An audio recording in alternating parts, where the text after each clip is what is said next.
Chapter 201, Izanami's New Ultimate Technique, the most powerful strike. Without a moment's hesitation, Izanami directly manipulated the surrounding truth-seeking balls, liquefying them into a massive black sphere that enveloped him.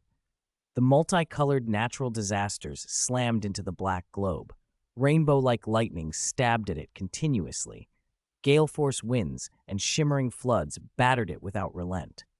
The black sphere, formed from 9 truth-seeking balls and boasting astonishing defensive power, quickly began to crack. Those multicolored phenomena were either Infernal Affairs boundary-level sage arts or the ultimate 7-nature ninjutsu, formed like the truth-seeking balls themselves. Even so, they had begun to fracture the defense.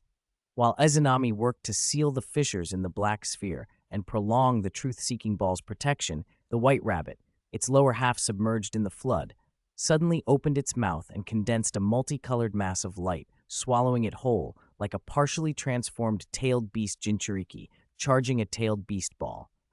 Less than 2 seconds later, the rabbit gaped again and spat out a colossal rainbow beam toward the cracked black sphere above. Fool! Inside the sphere, Izanami could not hide a contemptuous smile. Her human self had been childish enough. Now, as the white rabbit form of Otsutsuki Kaguya, her power had increased, but so had her bestial simplicity. Izanami chose not to answer the beam with more chakra beads or the Ame no Nihoko in a direct clash. Instead, his golden reincarnation eye flared, and he fully unleashed Yomatsu Hirasaka. A massive black portal opened instantly outside the sphere, while a slender black fissure appeared unnoticed above the white rabbit. Despite the world-ending calamities sweeping that space, that slit remained untouched. The rainbow beam drilled precisely into the black portal, then poured out of the portal above the rabbit, striking it from above. The whole maneuver took less than 3 seconds, too fast for the rabbit's instincts to react. Boom! The rainbow explosion bloomed on the ground of the starting ball space, perfectly matching the multicolored cataclysm. To an outsider, it might have seemed impossibly beautiful, a sky that changed hue every second, the whole world awash in rainbow light like a fairy tale. But anyone with good sensing ability would be horrified, unable to even scream, for the world was lethal. Even truth-seeking balls, capable of annihilating creation, couldn't last long here before cracking. It was astonishing the alternate dimension had not already been torn apart. As the rainbow light faded, the natural disasters gradually subsided. The racked starting ball space calmed.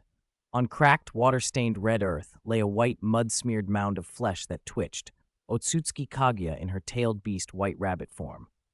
The black sphere reformed into 9 truth-seeking balls around Izanami, and he condensed a golden light sphere, remotely draining Kaguya's 10 tails chakra. Multicolored chakra auras streamed from the mound, eager to be drawn into the golden sphere, but they failed to it with rainbow light. Sensing its power being leached away, the white rabbit, still mending and faceless, convulsed violently.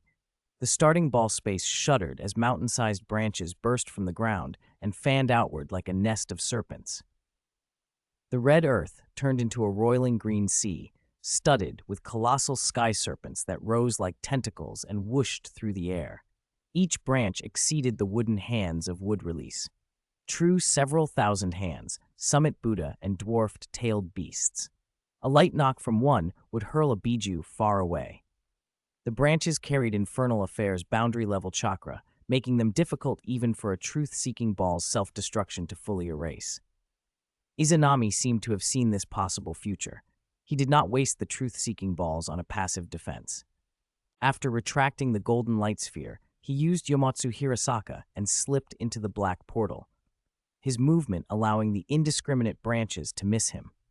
Immediately, the green sky split open in a new black fissure. This time, it expanded into a yawning abyss whose end could not be seen. Green, mist-like water poured from that abyss like a dam giving way, submerging everything below. When the acid-like water struck the branches and the sea of trees, it hissed and corroded them. These currents came from Amano Manaka's acid sea, green acid far stronger than sulfuric acid. Tons of that green water poured down, quickly searing and penetrating every crevice.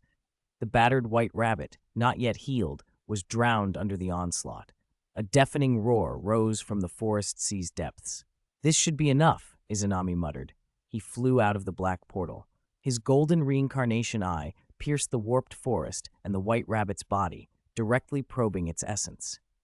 Otsutsuki Kaguya's chakra no longer surged. She could not recall the ninja world's chakra now. Or rather, she would need intense focus to do so, and she could not muster it in her current state. No matter the reason, Izanami felt it didn't matter. After repeatedly extracting Ten Tails' chakra from both Uchiha Madara and Kaguya, and having been conservative with his own chakra throughout the fight, his reserves were now on par with hers. 5 black portals then opened around him. 5 wood clones, each in 6-path sage mode, with 9 truth-seeking balls orbiting them, shot out. Golden Wheel Reincarnation Explosion. The clones raised their hands and formed 9 golden chakra beads each. The truth-seeking balls around them liquefied into black streams and seeped into the golden beads. Even as the black water permeated them, the chakra beads' color held. Infernal Affair's boundary-level chakra dominated absolutely. After fusing with the truth-seeking balls, the 9 beads spun into a golden halo, and 5 enormous golden light pillars shot down into the tree sea. There was no deafening blast, only a series of slicing sounds. The branches, harder than mountains and exceeding diamonds, were like paper before scissors. The 5 pillars, like immense light blades, sliced the green earth apart. The white rabbit beneath was cut into pieces as easily as any object. Since unlocking his reincarnation eye, Izanami's golden wheel reincarnation explosion had matured into an Infernal Affair's boundary-level technique. With the Ameno no Hoko's added power, the attack now surpassed even the 80 Gods vacuum attack. Even multiple truth-seeking balls or a layered black ball defense would be shredded before this light pillar. 2 years earlier, this same attack, combined with strategic use of information asymmetry, had let Izanami defeat Uchiha Madara, who possessed 6-path Sage Mode, even without using Sage Mode himself. Yet such a strike still meant little to a tailed beast-transformed Otsutsuki Kaguya. For an immortal like her, being cleaved was an inconvenience easily healed with chakra. If Izanami had merely allowed the strike to continue while holding back to refill a golden orb to absorb her chakra, Kaguya could have endured days of blows and healed through them. This time, however, Izanami did something different. Instead of condensing a golden orb to siphon Kaguya's chakra at a distance, he formed an ordinary blue energy sphere in his hand, a Rasengan. But it was no ordinary Rasengan. His chakra was sage art infused with natural energy, so this was a sage art, Rasengan. Even with sage art added, it remained an A-rank ninjutsu, so Izanami poured more chakra into it. The blue orb, initially fist-sized, swelled to basketball size. Inside the larger sphere, smaller energy balls appeared, 10 of them, each a different color. They represented the chakra and attributes of the 9-tailed beasts and the 10 tails. That was not all. Izanami raised his other hand and condensed a golden chakra aura, quickly forming 9 golden chakra beads that merged into the energy ball. The 9 truth-seeking balls around him also seeped into the sphere, forming a black core. 12 fist-sized, differently colored spheres within the larger ball began spinning, first clockwise, then wildly at super high speed, producing multicolored afterimages. They collided in a chaotic chain reaction until the entire ball flashed every color, like the clash of Naruto and Sasuke's ultimate techniques at the Valley of the End. The reincarnation eye reflected those colors. Izanami's gaze showed he had seen a possible future. He flipped his palm and threw the multicolored sphere downward.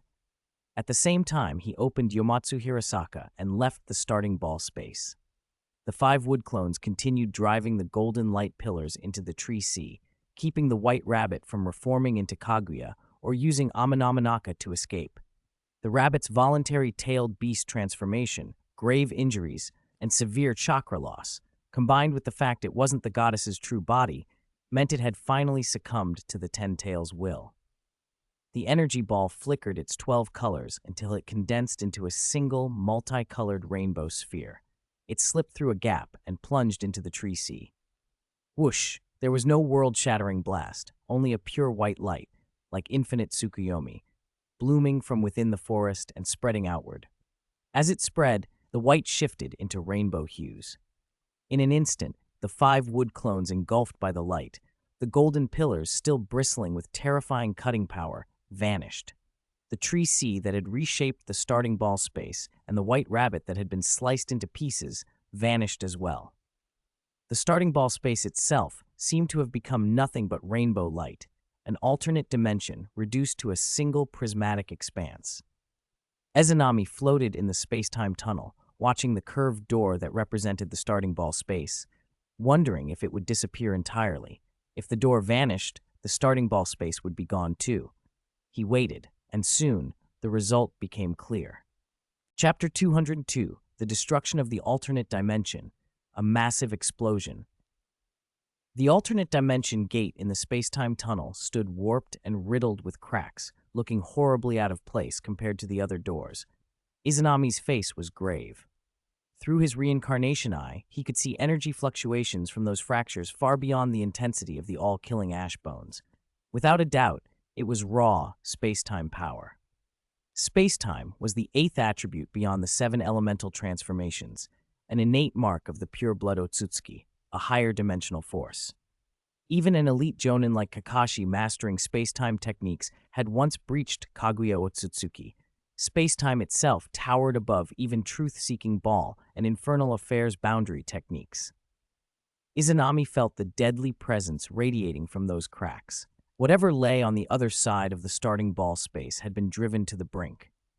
The door remained, though, so the starting ball space had not yet collapsed. Izanami did not go in personally at first. He extended a branch, formed a wood clone, and sent it through to scout. Less than 5 seconds after the clone entered, shock flashed across Izanami's features. He immediately stepped through the cracked gate. What confronted him was horribly beautiful. Beauty split and broken. Sky, ground, and the entire space were fissured with cracks of every size. The environment looked like a mirror shattered and glued back together. A single touch would seem to make it shatter again.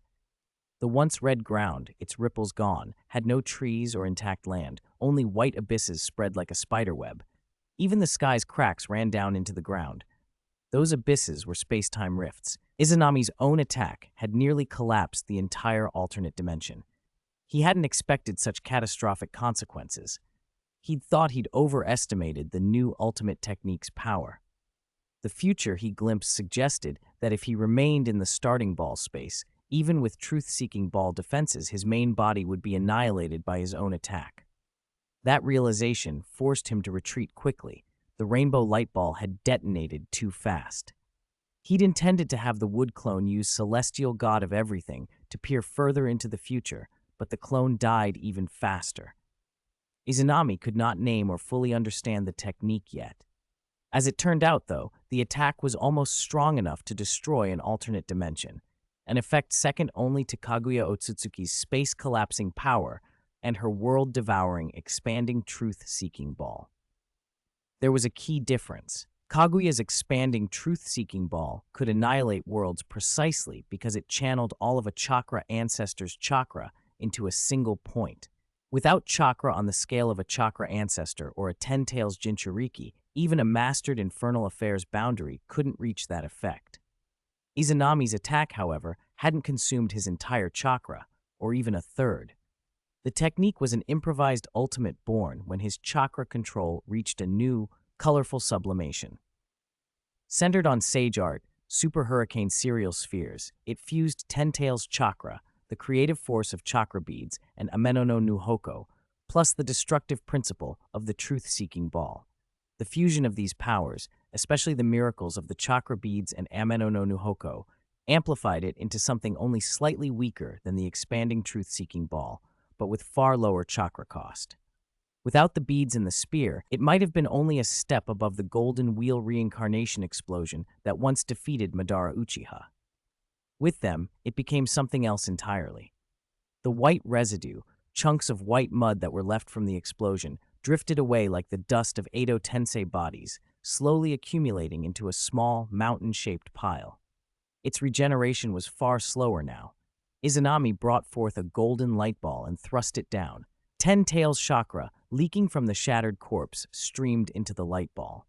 The mud could no longer resist the pull. Its scattered fragments, emptied of chakra, collapsed into dust and vanished. Only the mound remained, writhing. As its chakra drained away, 9 white mud pillars explosively burst forth from it, each tipped with an animal face, the forms of the one tail through the 9 tails. I never thought we'd see the light of day again, Matatabi, the 2 tails, managed. Humph, don't get cocky. We're not safe yet, Kurama snorted. The others stiffened at his tone and turned their serious, wary eyes to Izanami up in the sky. Izanami barely glanced at them. His attention was fixed on the mud mound, which had ceased writhing. It transformed, its pure white paling and hardening into the dry color of withered wood, and reshaped itself into the outer path demonic statue. The implication was clear. Kaguya Otsutsuki and the 10 tails had both been banished. Inside the statue were 3 corpses, Madara Uchiha and the Edo Tensei bodies of Kinkaku and Ginkaku that Madara had substituted for the 9 tails. But because the statue had digested them, the souls of Kinkaku and Ginkaku had returned to the Pure Land, and their Edo Tensei bodies reverted to white Zetsu clones. Then, from within the statue, more than 30 beams of colored light shot out, purples, golds, reds, rainbows, only visible to Izanami. They permeated him, and a cold string of system-like prompts echoed in his mind. Ding, you have obtained. Ding, ding, you have obtained the Bloodline talent. Bloodline limit, Rinnig Rainbow, which overlaps with your Infernal as Boundary Incarnation Eye, merge or decompose. Ding, you have obtained Infernal Affairs Boundary Reincarnation Sharinging. Merge. Ding, you have obtained Self-Healing, merge or decompose. Ding, you have obtained God of Taijutsu, merge or decompose. Ding, you have obtained Wedge, merge. Ding, you have obtained Infernal Affairs Boundary All-Killing Ashbones, merge. The emotionless chimes battered at Izanami's mind. Even with his strong will, he was stunned. He had expected rich rewards for defeating Kaguya. Her stats were unprecedentedly luxurious, with double-digit rainbow entries, but this loot explosion exceeded his expectations. It wasn't just Kaguya's entries spilling out. Madara's and the 10 Tails entries poured out too. His perfectly executed act of defiance had yielded an enormous harvest. Before he could decide how to handle the entries or the tailed beasts below, the wood clone still inside the starting ball space transmitted a real-time observation that altered his choice. Without hesitating, Izanami merged the entry, Infernal Affairs Boundary Reincarnation Sharing Rainbow. A black vertical mark sliced open on his forehead. The mark split left and right to reveal a scarlet eye. Concentric black ripples radiated around the pupil, and 9 black tomo ringed it. The 9-tailed beasts below went rigid, fur bristling. How is this possible? He has the reincarnation Sharingan? They gasped. Run! Dive into those space-time rifts! Kurama shouted. At his command, the beasts leaped toward the dangerous fractures, the places where collapsing space could shred even 6 paths-level shinobi. As solidified chakra entities, they could not truly die so long as they did not return to the statue's body. If swept through space, they would simply be scattered across alternate dimensions or even the real world and revive later. They didn't make it. Their reaction was a beat too slow, insignificant against Izanami's new power. Before they'd gone far, their limbs froze. Can't move. One raged. It's that damned ocular jutsu again, another cursed. Their enormous bodies lifted off the ground, drifting as if strings held them. In the blink that followed, the 9-tailed beasts, the outer path demonic statue, and Izanami himself vanished without a trace. Left in the cracked starting ball space, only Izanami's wood clone remained. Floating mid-air, it used the reincarnation eye's long-range and X-ray vision to study the alternate dimension as the cracks widened. Enhanced by the transcendent aptitude, rainbow, and levitation rainbow entries, the clone's comprehension of space-time raced upward. In a moment of self-absorption, it ignored the spreading fissures. A white arc of a crack sliced across the clone's right shoulder. The next instant, the right half of its body detached, not falling to the ground, but sliding into the white rift and dissolving into nothingness. The clone's pupils contracted. To onlookers, the limb simply disappeared, but the reincarnation eye revealed the deeper truth. The body being consumed and erased at a fundamental level by the collapse of space-time. The clone had time only to send all its insights and the scenes it had seen back to the main body before more white lines cut the remaining mass into innumerable fragments and swallowed them. With celestial god of everything, the clone glimpsed the alternate dimension's fate. White light swallowed the space, then contracted into a single white line and vanished. Beyond the space-time tunnel, the cracked curved door itself dissolved into white photons. The starting ball space had been destroyed. Izanami himself had not been destroyed in that disappearance. Using Amanomanaka, he had transferred the Outer Path demonic statue and the nine-tailed beasts into the desert space outside, then seized control of the statue with his reincarnation eye. He forced the statue to spit out Madara's corpse and the two white Zetsu clones, then made it produce 9 chains from its mouth that bound the tailed beasts, trapping them with genjutsu, and resealed them within its body. After reclaiming the chakra of the 9-tailed beasts, the Outer Path demonic statue reformed into the 10 tails. It unleashed a roar that shook the heavens and kicked dust into a sky full of debris. Izanami's eyes burned with desire as he stared at the 10 tails' power. He did not notice that Madara Uchiha, the corpse that should have been dead, suddenly twitched and moved a finger. Chapter 203, The Real Boss, the Outsider. You go to another place first. If nothing unexpected happens, you'll be needed soon. Izanami glanced at the 10 tails, its face savage, a third eye on its forehead echoing his own, and let out a soft chuckle. With Amanomanaka, he slid the beast into another alternate dimension. He didn't return to the real world to release the infinite Tsukiyomi. Instead, he dealt with his entries. He dismantled all the entries below color rarity, pushing his points past 1.7 million. His luck stat stayed neutral. For the colored entries, he dismantled Bloodline Limit, Rinnegan, and God of Taijutsu Color, instantly shooting his points up to 5.23 million, still with neutral luck. The rest of his colored entries he merged, and almost at once, his colored entries reached double digits. His colored entries now read like a nightmare. Transcendent Aptitude Color, Otsutsuki Bloodline Color, Infernal Affairs Boundary, Rin Rebirth Eye Color, Infernal Affairs Boundary, Rinnesharingen Color, Kama Color, Airwalking Color, Chakra Control Color, God of Taijutsu Color, Infernal Affairs Boundary, All Killing Ashbones Color, Self-Healing Color. Apart from having a chakra pool not quite as vast as Otsutsuki Kaguya's or Madara's body that Kaguya had taken over, his stats rivaled the chakra ancestors and in many ways surpassed her. His aptitude reached beyond the limits of this world. Besides the Rinnesharingen, he had the Rinne Rebirth Eye, an Infernal Affairs Boundary, giving him far more offensive options than Kaguya ever displayed. If he became the 10 tails Jinchuriki, or ate a chakra fruit, or consumed a pill refined from one, his chakra and lifespan would explode. Then he would outclass Kaguya in every respect. Feeling the rush of integrated information and the new powers he could already perceive, Izanami clenched his fists and murmured with a smile, "Now, I am completely invincible." He had barely finished when he was slapped across the face. Swish! A blinding white light shot into the sky. There was no chakra burst so much as a rending in time and space. Izanami barely registered it, but still tried to dodge. He was a step too late. The white slash passed, and his right arm severed from his body. The pain didn't make him wince, but his eyes flickered. He fixed his gaze on Uchiha Madara, who a moment ago had been bare-chested and now wore a white robe, Ameno no Hoko in hand. His Rinne Rebirth Eye and Rinne Sharingan pierced the truth, and he sneered, "That Yang release mark, your white Kama. I didn't expect you, a pure blood born on Earth, to wield an Otsutsuki innate. Using your own descendants as vessels for reincarnation, is that your trump card?" Otsutsuki Hagoromo, no, Six-Path Sage. The man in Madara's body did not answer directly. Hovering in the air, the purple Rinnegan in his eyes studied Izanami. The voice that came was not Madara's, it was Hagoromo's. "You've only defeated Mother and taken her power. It seems your Otsutsuki bloodline was also obtained by that sort of thievery, outsider from an unknown world." Izanami's eyes narrowed. He pretended not to understand. Inside, panic churned. This Hagoromo had seen through something of him. Hagoromo continued in that steady voice. "I noticed you when you activated Six-Path Sage mode.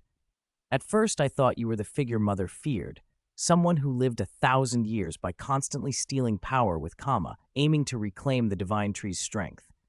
Gradually, I revised that theory. You are not an Otsutsuki, you're something far stranger." You can take another's power simply by defeating them. Such a theft is more terrifying than the infernal affairs boundary. And this body you wear isn't originally yours. Hagoromo's tone went colder. When people are born, their soul and body age together. Only a person's own soul can perfectly control their body. If another soul takes over, the body resists.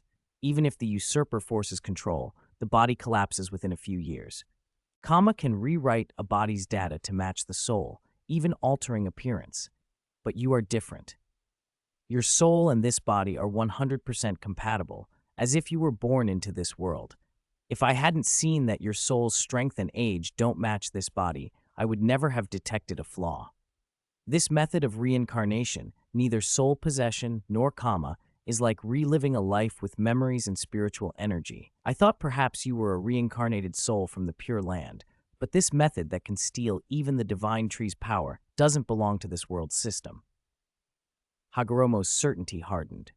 Your next move is to break Mother's seal, feed Mother to the Ten Tails, then absorb this planet's energy to grow a second chakra fruit, isn't it?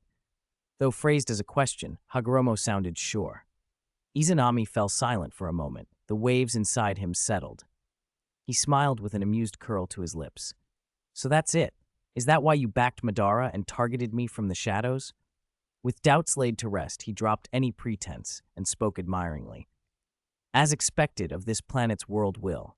Living on mere spirit, without chakra fruit or elixirs, and detecting one of my deepest secrets because your soul is stronger than your body, you're the real boss. So you are an outsider? Hagoromo's expression darkened. Izanami spread his hands and laughed. Strictly speaking, we're all outsiders. The Ten Tails is alien. Your mother betrayed a higher authority and stole power. You and Hamura, born of the Divine Tree's chakra, are not native to this world either. Compared to you, I, who have relived a life here, am at least half a native. Then why would you harm this world? Hagoromo asked bluntly. Don't you know the Divine Tree absorbs a planet's life energy? If the planet's life dwindles, there will be endless natural disasters and vast regions will die. If the planet were that fragile, would either of us exist? Izanami smiled. The Divine Tree bears fruit once every 1,000 years. Myths of the goddess of the rabbit and the six-path sage date back millennia. It's been at least 2,000 years since the Ten Tails last became the Divine Tree. This planet has already recovered enough to safely produce a second chakra fruit without draining its essence. Besides, so long as I'm here, mere natural disasters are nothing. What you call your temporary ninja experiments are more harmful to this world than what I plan. He snorted. Do you fear I'll grow so strong I can interfere with the Pure Land and you'll lose control? That's why you're here. Hagoromo said nothing. He waved the Amenohoko in his hand. White light unfurled, but it didn't strike Izanami. Instead, it carved a rift in front of him. A white time-space gate, like Yomatsu Hirasaka, opened. Hagoromo glided into it. Izanami's gaze flickered, then he instinctively used Tenson Korin to scout Hagoromo's near future. His expression shifted, and without hesitation he used Amenominaka to appear inside the hypergravity space that suppressed the Ten Tails. The white gate appeared there too. From it several black spheres shot out.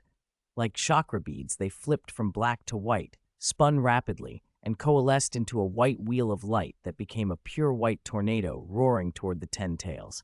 The technique resembled Izanami's silver wheel reincarnation explosion, but its scale and nature were utterly different.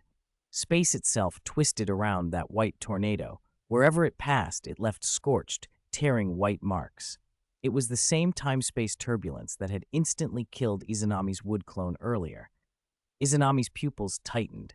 Hagoromo's mastery of the Amenohoko was on another level. For Madara and for Izanami so far, using the Amenohoko had meant cutting with white slashes, turning belief into attack.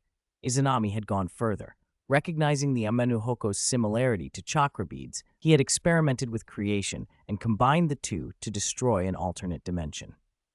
But he could not summon this sort of world-rending destructive power with chakra beads and Amenohoko alone. Hagoromo, with casual swings of his divine sword, could tear space and fold time, use that power to open gates, and convert it into an attack of pure time-space energy. Against that, Kamui's time-space was trivial. Facing such an attack for the first time, Izanami did not meet it head-on. He knew Hagoromo's true target was the Ten Tails. If it reverted to the divine tree and consumed a pure-blooded Otsutsuki, it would absorb the planet and become unstoppable. Although immortal, if the Ten Tails were banished to a time-space anomaly, even Izanami could not find it. And the Ten Tails could not be summoned like the Outer Path demonic statue. The Rinnegan could not simply call it back. Izanami decided to prevent Hagoromo's soul from summoning it by forcing the Outer Path demonic statue to revert into the Ten Tails and then moving it elsewhere. He used Amenominaka to transfer himself and the Ten Tails to a separate space. Perching on the Ten Tails' crown, just like Otsutsuki Ishiki in Boruto, he raised his hand and drained the beast's chakra. He didn't become the Ten Tails' Jinchuriki. He didn't want to risk any hidden countermeasures Kaguya or Hagoromo might have embedded in the creature. Kaguya hadn't become the Ten Tails' Jinchuriki when she fought Hagoromo, and neither had Ishiki, for a reason. Until he fully understood the thing, Izanami wouldn't touch what the great Otsutsuki avoided. The Ten Tails' form, the chakra fruit born when it became the divine tree, and the beast's chakra itself were safe to eat and absorb, so he took the chakra. The Ten Tails that had roared moments before slumped, drained of vitality. Izanami created a wood clone, placed the clone in charge of transporting the Ten Tails to another alternate dimension, and kept his true body behind to meet Hagoromo. He wasn't worried Hagoromo would fail to show. His eyes had already seen this future. Sure enough, the white gate reappeared, and Hagoromo flew out. Izanami once more deployed Tensan Korin. A golden clock manifested. Chapter 214, Handmade Black Hole, Time-Space Anomaly. When the golden yellow clock, visible only to Izanami, appeared, its hands spun rapidly backward. Images, also visible only to him, streamed out from the clock and passed through his consciousness. In an instant, the scene of Otsutsuki Hagoromo in the Pure Land unfolded before Izanami's eyes. A faint smile tugged at Izanami's lips. Tensan Korin truly could see the past of souls. That made Hagoromo far less threatening. Given enough time, Izanami could review the sage's 1,000 years in the Pure Land. If Hagoromo had cultivated his present powers there, Izanami might even learn from him. But now was not the time to study history. Izanami dispelled Tensan Korin, then raised his hands and condensed 2 orbs of light, one pure black, the other golden yellow. At first glance, they resembled truth-seeking balls and chakra beads, but the next moment they merged into a black light sword bathed in golden light. Hagoromo's purple Rinnegan narrowed. 2 battles and you've already merged Amenunuhoko with chakra beads? He said, tone edged with respect. Such talent is astonishing. Could you even steal others' abilities and stack them? As the ninja ancestor, Hagoromo had never met anyone more talented than himself, though his mother had been physically stronger after eating the chakra fruit. But his sage body, yin-yang release, and 6-path sage mode were his own achievement, won through his talent. He had used that ability to seal his invincible mother before he even became the Ten Tails Jinchuriki. Still, at Hagoromo's age, he never reached this level. Izanami's starting point had been lower, and if one could only steal abilities without innate talent, one would be like Hagoromo's mother, immensely powerful, yet unable to exploit that power fully. Izanami, who had lived 2 lives, clearly had astonishing talent. Hagoromo wondered what world the man had come from, another planet, a parallel world, or another universe entirely, and decided to search Izanami's soul once he defeated him. Whoosh! A dazzling white slash expanded in Hagoromo's vision, moving like a meteor. Hagoromo merely flicked his sword. An identical white slash split Izanami's attack and flew at him with space-warping force. The next second, though, the slash vanished. Amenominaka had transferred it to another alternate dimension. As one of the Rinnesharingan's exclusive ocular techniques, an infernal affairs boundary that even a Ten Tails Jinchuriki could not use, Amenominaka was top-tier space-time power. No teleportation-based space-time move could compare to it, not even Yomatsu Hirasaka, because Amenominaka had no wind-up. Any opponent without a space-time method to resist it who entered its range could be forcibly moved to another alternate dimension, people, objects, and even techniques. That was why the original author had written Otsutsuki Kaguya as naive and inexperienced. Otherwise, the 7th class would have been helpless. Now that Izanami controlled the chakra ancestor's abilities, he felt little pressure, even against the ninja ancestor. His Rin Rebirth Eye and Rinna Sharingan let him perceive Hagoromo's power. The sage's chakra was far inferior to Izanami's. In terms of abilities, Rinnegan users did not surpass him, and Hagoromo lacked a true infernal affairs boundary like Amana Manaka. As long as Izanami avoided giving Hagoromo opportunities to close distance with Ameno no Hoko or Six Paths, Chibaku Tensei, he could win by wearing him down. Still, Hagoromo had spent 1,000 years in the Pure Land and retained Six Paths level chakra while only partly reincarnated in Madara's body, so his strength had not weakened. It may even have grown. Hagoromo might have hidden techniques beyond Ameno no Hoko and Six Paths Sage Mode. After sending Ameno Hoko's attack to another alternate dimension, Izanami formed a sword finger with his other hand and said lightly, "Wood release, Tree World Advent." An earthquake rumble rolled through the alternate dimension. Cracks spidered everywhere, forming abysses. Massive tree branches, thick as small mountains, burst from the ground and shot skyward. The space became a sea of trees. Countless limbs lunged to bind Hagoromo. He shrugged and swung his sword. A spearing white light cut those branches to nothing. Having destroyed Izanami's attack with a single stroke, Hagoromo raised an eyebrow, puzzled. Izanami's chakra reserves now rivaled his mother's and exceeded Madara's at the time he became the Ten-Tails Jinchuriki. Creating such an immense wood field required tremendous chakra. Wood release, useful against hordes, was an inefficient expenditure against a single opponent of this caliber. Izanami's intellect would not waste energy on something pointless.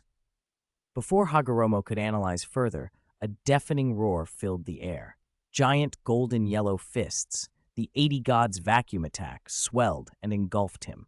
Hagoromo sliced open a white teleportation gate and flew into it, making Izanami's barrage miss.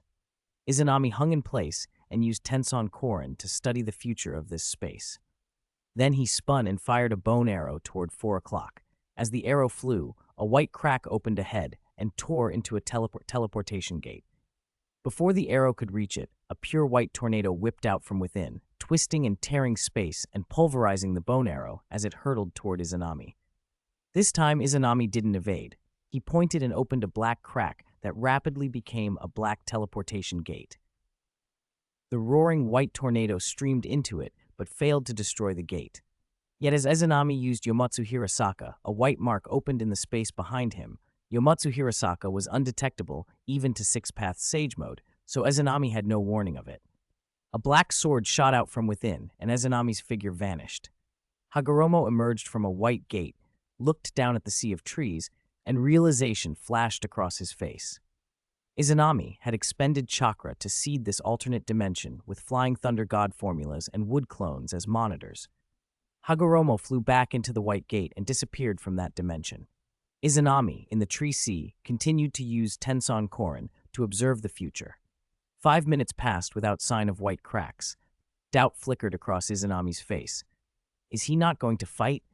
Then a flash of insight struck, and he understood Hagoromo's plan. He sent real-time information to his wood clones. Less than 3 seconds later, a sleeping monster appeared among the trees, the Ten-Tails, drained of chakra by Izanami. As the Ten-Tails returned to the dimension, a white crack reappeared. Before it could fully open a teleportation gate, several thumb-sized black spheres shot out. They spun, merged into a fist-sized black orb, and a crushing gravitational pull, like supergravity, swept everything. The ground shook, trees tore up, and great chunks of earth broke free and floated. Earth Explosion Star, the Rinnegan's basic gravitational technique, had been unleashed. Izanami at first thought it a weakened Six Paths, Chibaku Tensei, or something that could seal even the chakra ancestor. On closer inspection, it was an enhanced Earth Explosion Star, greatly amplified. Izanami struck with a golden yellow fist of light that shattered trees and rock, aimed straight at the orbiting sphere. If it connected, even that terrifying gravity would be undone. The punch, though a single blow, was an Infernal Affairs boundary-level technique, far surpassing the life sacrifice of Might Guy's Evening Elephant. The black gravity sphere seemed to sense danger and instantly changed color, flipping from black to pure white. In the next instant, an even more terrifying gravity poured out. The surrounding space twisted and pulverized the white sphere into a roiling vortex overhead. It wasn't a vortex so much as a white black hole. The gravity, many times greater than before, swept through the entire dimension. Trees and earth lost cohesion and floated upward. Izanami's fist of light was shredded by warped space before it could connect. The extreme chakra it carried was swallowed by the whole. Izanami and the sleeping Ten-Tails were lifted into the air. Izanami's expression tightened. The alternate dimension was violently collapsing. Having once destroyed an alternate dimension himself, he understood how fragile such spaces were. Alternate dimensions, products of space-time power like the spatial tunnels Hamura created, were always weaker and less stable than the real world. That was why Izanami's hybrid ultimate could so easily annihilate Otsutsuki Kaguya's starting ball space. Hagoromo's Earth explosion star had escalated into a black hole and exceeded this dimension's endurance. If the gravity continued, the dimension would soon annihilate itself. 80 God's vacuum attack could not affect the white hole. Izanami tried to use Amenominaka to transfer it to another alternate dimension, but even that space-time power failed. He therefore directed a truth-seeking ball to become a white orb and teleported it next to the trees that the hole had started to swallow, trees that contained flying thunder god formulas. Whoosh! Dazzling white light erupted as annihilation burst at the vortex's eye. When the light dissipated, the white hole vanished, but the gravitational pull grew stronger. A black crack opened where the truth-seeking ball had self-destructed.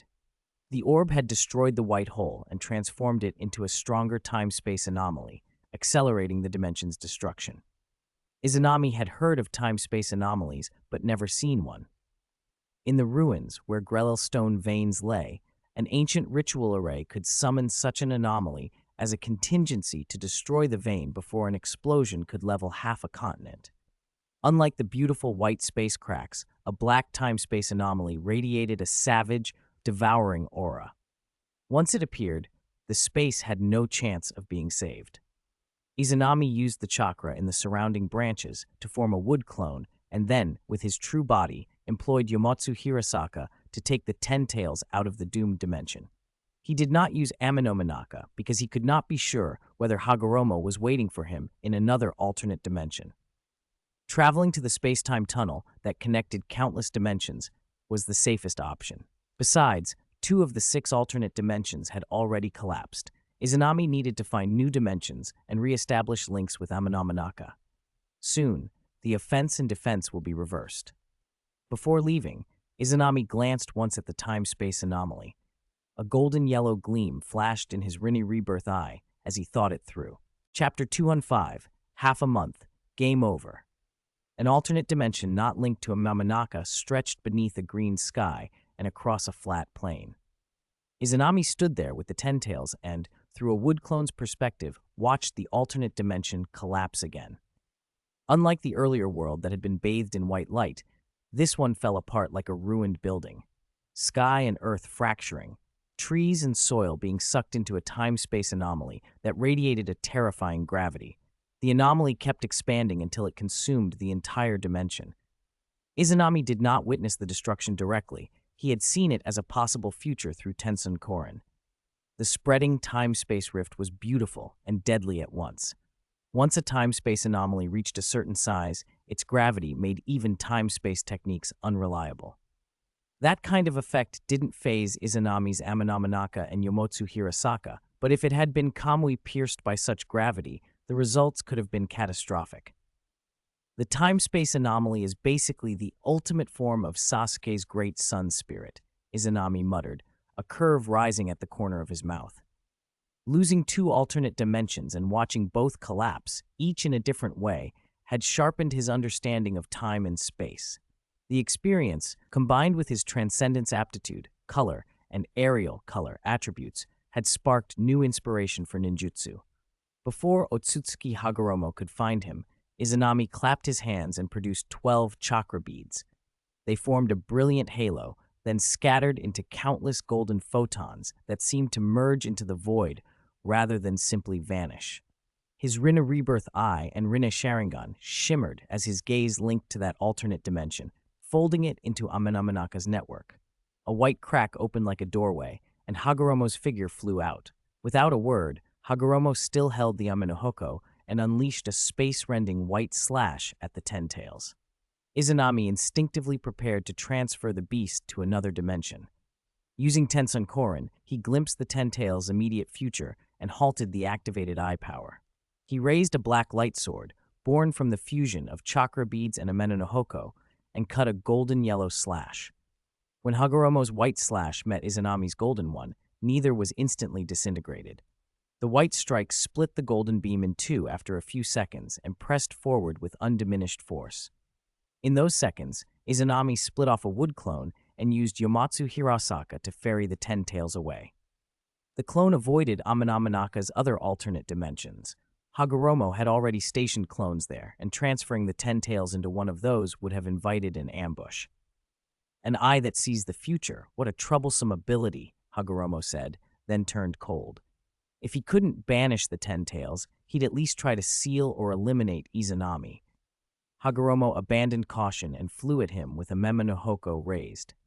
Sensing the attack, Izanami deactivated the black sword, clapped again, and filled the air with golden orbs that circled him along with his truth-seeking balls.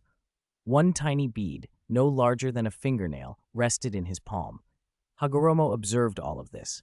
Chakra beads were condensed chakra, visible to the Rinnegan, yet in the next instant the chakra in Izanami's hand vanished and Izanami himself disappeared. A thunderous roar filled the air, the 80 Gods' vacuum attack, but Hagoromo showed no panic. He controlled his truth-seeking balls into a white tornado, using it to block the vacuum assault. The Amenohoko in his hand condensed the power of subjective belief. The tornado and the vacuum clashed until much of their energy was spent. Then Hagoromo swung his sword and a pure white slash tore through them both. At the same time, Izanami unleashed the attack he'd been charging. A multicolored orb in his hand flared into a rainbow beam that met Hagoromo's slash. Time-space rifts exploded everywhere and the alternate dimension trembled. Ignoring the spatial tremors, Hagoromo pressed on. Izanami fell back and opened a window-sized black teleportation gate with Yomatsu Hirasaka, firing dozens of bone arrows through it. Black cracks opened near Hagoromo, forming windows from which bone arrows speared toward him. He didn't attempt to deflect them with Amenohoko. The arrows were born of the infernal affairs boundary, something even truth-seeking balls couldn't reliably stop. Hagoromo's counter was simple and brutally effective. He condensed a black sphere and tossed it into the sky. Its invisible gravity altered the arrow's trajectories. He then noticed, with a flicker of alarm, the formula bound to the arrows, the Flying Thunder God technique. White orbs popped into being around the projectile barrage, and then a blinding explosion of white light detonated, intensifying the spatial vibrations. The light didn't last long before a golden yellow fist smashed through it, scattering the barrier into fragments. When the dust settled, the rifts were closing, and both Hagoromo and Izanami had vanished from that world. They reappeared inside a time-space tunnel lined with curved doors. Hagoromo, scarred and missing limbs, sped through the corridor. He randomly slipped into a door. Izanami followed into the same portal. In a snowy, frozen realm, Hagoromo's body had mostly repaired itself. Though not a Ten Tails Jinchuriki and lacking self-healing color, his mastery of yin-yang release let him mend grievous injuries unless he'd been struck down instantly.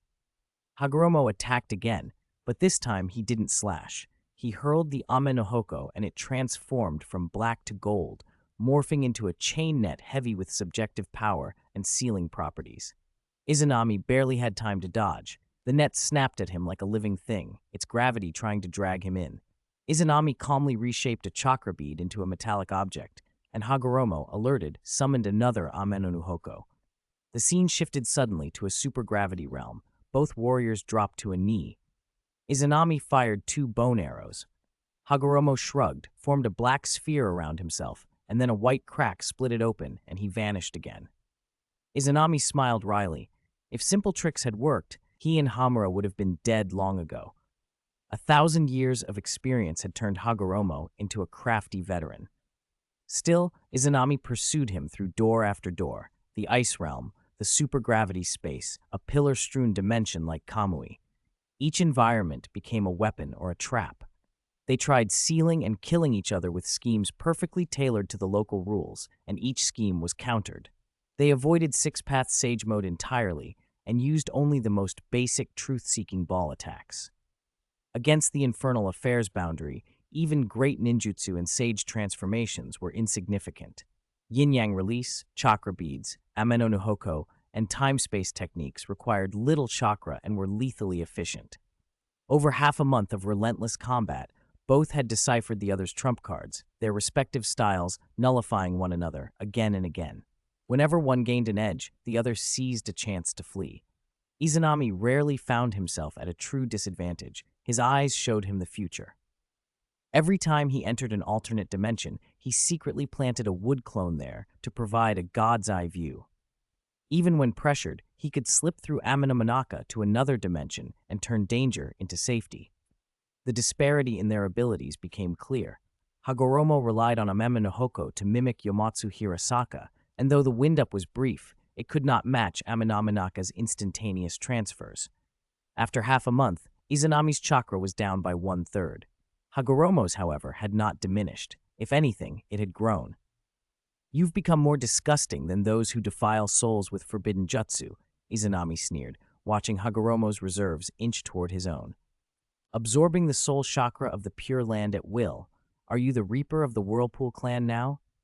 Only by eliminating you, the outsider, will the ninja world and the Pure Land truly be at peace." Hagoromo replied coldly. "They guard this world with me. They are its true saviors." "Too bad you're out of luck," Izanami answered with a smile. "After all this time, besides Six Paths Chibaku Tensei, your only real trump is summoning your brother, isn't it?" Hagoromo's pupils tightened. The sight of the golden-yellow Rin Rebirth eyes flitted across his face. An eye that sees past and future. I never imagined such a visual ninjutsu existed. "There's a lot you haven't imagined," Izanami said, raising his hand to condense something small and gleaming. He smiled meaningfully. "I've had a lot of fun these last half-month, but now the game is over." Hagoromo's expression changed dramatically as he stared at the object in Izanami's hand. Chapter 206, Time-Space / The True Path of Evolution. "How is that possible?" Otsutsuki Hagoromo stared at Izanami's black light sword in disbelief. The principle behind that blade was still the same. The chakra beads fused with the Ameno no Hoko. Even as a hybrid weapon, its power should have been far below Hagoromo's Ameno no Hoko. Izanami had only recently mastered the Ameno no Hoko. Without years of relentless training, he shouldn't match Hagoromo. That was why, during the past half-month of fighting, Izanami had avoided using the merged black light sword. He relied on Infernal Realm techniques, things like the 80 Gods vacuum attack and all-killing ash bones, and the strongest ninjutsu and natural disasters shaped from truth-seeking balls and chakra beads. He never let Hagoromo get close, waging a war of attrition. Now, though, Izanami had produced the fused black blade again, and Hagoromo was shocked because he recognized a familiar power within it, a force only reachable by developing yin-yang release to an extreme degree, one that could attach and compress the deep power of belief into a weapon, a subjective power. Subjective power was the power of miracles. In desperate, crucial moments, a person could unleash astonishing strength beyond reason. In Izanami's former life, it had been called adrenaline. In anime and manga, it was a power-up that let protagonists overturn hopeless battles. Those surges were plot-dependent, but when real, they made will and belief into weapons whose destructive potential was unpredictable. Hagoromo himself had used such a burst when he sealed his mother, the rabbit goddess. With weaker power than Kaguya, he forced Ishiki to fear and hide. If belief can be weaponized, attacks can range from ineffectual to world-shattering. Ordinary people have limited beliefs. Alternate dimensional beings who master this, backed by enough chakra, can create and destroy worlds. If Hagoromo had still been the Ten Tails Jinchuriki, he would have been omnipotent, more godlike than his mother, only with a shorter lifespan. Now, reduced to a white karma-like ability to inhabit descendants' bodies, Hagoromo's Ameno Hoko could only meddle with time and space and let his soul access the Pure Land to borrow soul's chakra. He was far from his Ten Tails prime. Yet in that black blade, Hagoromo felt a power equal to his peak, or like seeing his former self mirrored. Izanami's technique was simply identical to Hagoromo's old method. A sudden thought crossed Hagoromo's mind. His eyes widened as he looked at Izanami, trembling. Could it be, your eye can see not only the past but the future? You guessed right, but there's no prize. Izanami grinned. From the moment you couldn't kill me instantly, your fate was sealed. The stronger you are, the happier I am, he continued. You've given me a huge gift and made me stronger. I've fully mastered the power of the Ameno no Hoko. Thanks to your and Hamura's joint development, let me show you the power of creation from the chakra beads merged with the Ameno no Hoko's destruction. Izanami flicked his wrist. The black light sword detached from his palm. He whispered, "Shatter, void." At that command, the black light sword shattered like glass. Its fragments, like chakra beads taking hold of an alternate dimension, merged into the void and vanished. Hagoromo's eyes widened, and he instinctively tried to flee, but before he could move, his body froze. Even stranger, his body fractured. Streaks of white and black cracks, large and small, spiderwebbed across him and spread until they covered his entire form. The surrounding space did the same. White, ethereal time-space fissures and black tears that radiated a devouring force like a time-space anomaly. Time-space slash! At Izanami's declaration, Hagoromo and the surrounding space collapsed. The power of time and space, even a force Hagoromo could not resist, and a devouring force able to consume an alternate dimension, Hagoromo's body to pieces and devoured him entirely. There was no scream. Otsutsuki Hagoromo simply ceased to exist. Not only did the Uchiha Madara body he had possessed vanish, but Hagoromo's soul did too, gone without a trace. This time-space slash was more than a spatial technique. It incorporated truth-seeking ball power, destructive force that could annihilate all creation. Anyone struck by it turned into nothingness, people, even the space itself. The ruptured space attracted a time-space anomaly. A terrifying gravitational surge erupted, and the whole alternate dimension trembled. Chunks of land lifted into the air as more cracks spread, and the anomaly grew rapidly. Izanami had anticipated this outcome and had already left the alternate dimension before the anomaly manifested. If he had stayed that close, the violence-based gravity might have blocked his return via Amenominaka and Yomotsu Hirasaka. What a terrifying power, more extreme than infernal realm techniques, Izanami said in awe as he returned from the alternate dimension and shared the observations of his wood clone. A week earlier, he had learned how Hagoromo used the Ameno no Hoko to interfere with time and space by studying the past. He also learned that the power of belief was a form of yin-yang release, turning intangible conviction into tangible weaponry. But mastering that only let him contend with Hagoromo's Ameno no Hoko, so their blades wouldn't simply shatter against one another. To achieve an instant kill, Izanami needed his Ameno no Hoko to exceed Hagoromo's power. Without the reincarnation eye, even with the Ten Tails chakra and Kaguya-level infernal realm techniques, Izanami could at best stalemate Hagoromo, and might even be at a disadvantage. Hagoromo could draw soul chakra from the Pure Land, so his reserves weren't much weaker. If Hagoromo touched Izanami, the Six Paths, Chibaku Tensei sealing could immobilize or seal him. Izanami hadn't experienced that ultimate sealing jutsu and wouldn't gamble. He felt fortunate that after destroying Sasuke's Sage Eye, Red, and the Uchiha bloodline, Purple, in his past life, he had chosen to decompose the Uchiha bloodline and pursue the reincarnation eye. No matter how strong Hagoromo had become, he only possessed the Rinnegan and had developed its power and the sage body to the limit. He lacked the reincarnation eye and chakra beads, and thus couldn't wield creation and destruction at once. Izanami, however, possessed the Rinna Rebirth Eye at the infernal realm level, able to use chakra beads and the Ameno Hoko together, merging both ultimate powers in a two-pole unification. Compared to Hagoromo's obvious wind-up techniques, like expanding truth-seeking balls that are clumsy against time-space masters, Izanami's time-space slash, almost instantaneous, killing nearby space the moment the black blade shattered, was his true pinnacle. Floating in the night air of the real world, Izanami unleashed the long-range and X-ray vision of his Rinne Rebirth Eye, casting an invisible net across the ninja world. Combined with the sensing of six-path sage mode, every life and energy fluctuation showed to his eyes. Zetsu hiding in branches, animals unaffected by the infinite Tsukuyomi, the humans trapped beneath it, who all shared the same aura. Edo Tensei Undead, also unaffected by the infinite Tsukuyomi, emitted a distinct aura. If anyone else avoided the infinite Tsukuyomi now, Izanami would spot them immediately. He scanned the world again and again, but found no auras free from the infinite Tsukuyomi. Otsutsuki Ishiki was clearly not in the ninja world. When Izanami first mastered Six-Path Sage Mode, he had located Ishiki. Now, with the Rinne Rebirth Eye and Rinne Sharingan added, Ishiki couldn't hide from his sensing. Still, Izanami wasn't surprised. Kaguya had used the infinite Tsukuyomi many times without discovering Ishiki. Ishiki was cautious and knew how to remain hidden. Izanami felt no regret at failing to lure the snake out of its hole. He had already gained the greatest prize in this fight. With 10 colorful entries now, and only his chakra reserves still slightly behind Kaguya's main body, he was already second only to the chakra ancestor. Having removed the millennia-old schemer Hagoromo and mastered the time-space slash, he was no longer afraid of anyone in either the old Shippuden era or the Boruto era, except perhaps Otsutsuki Shibai, who might have transcended the world.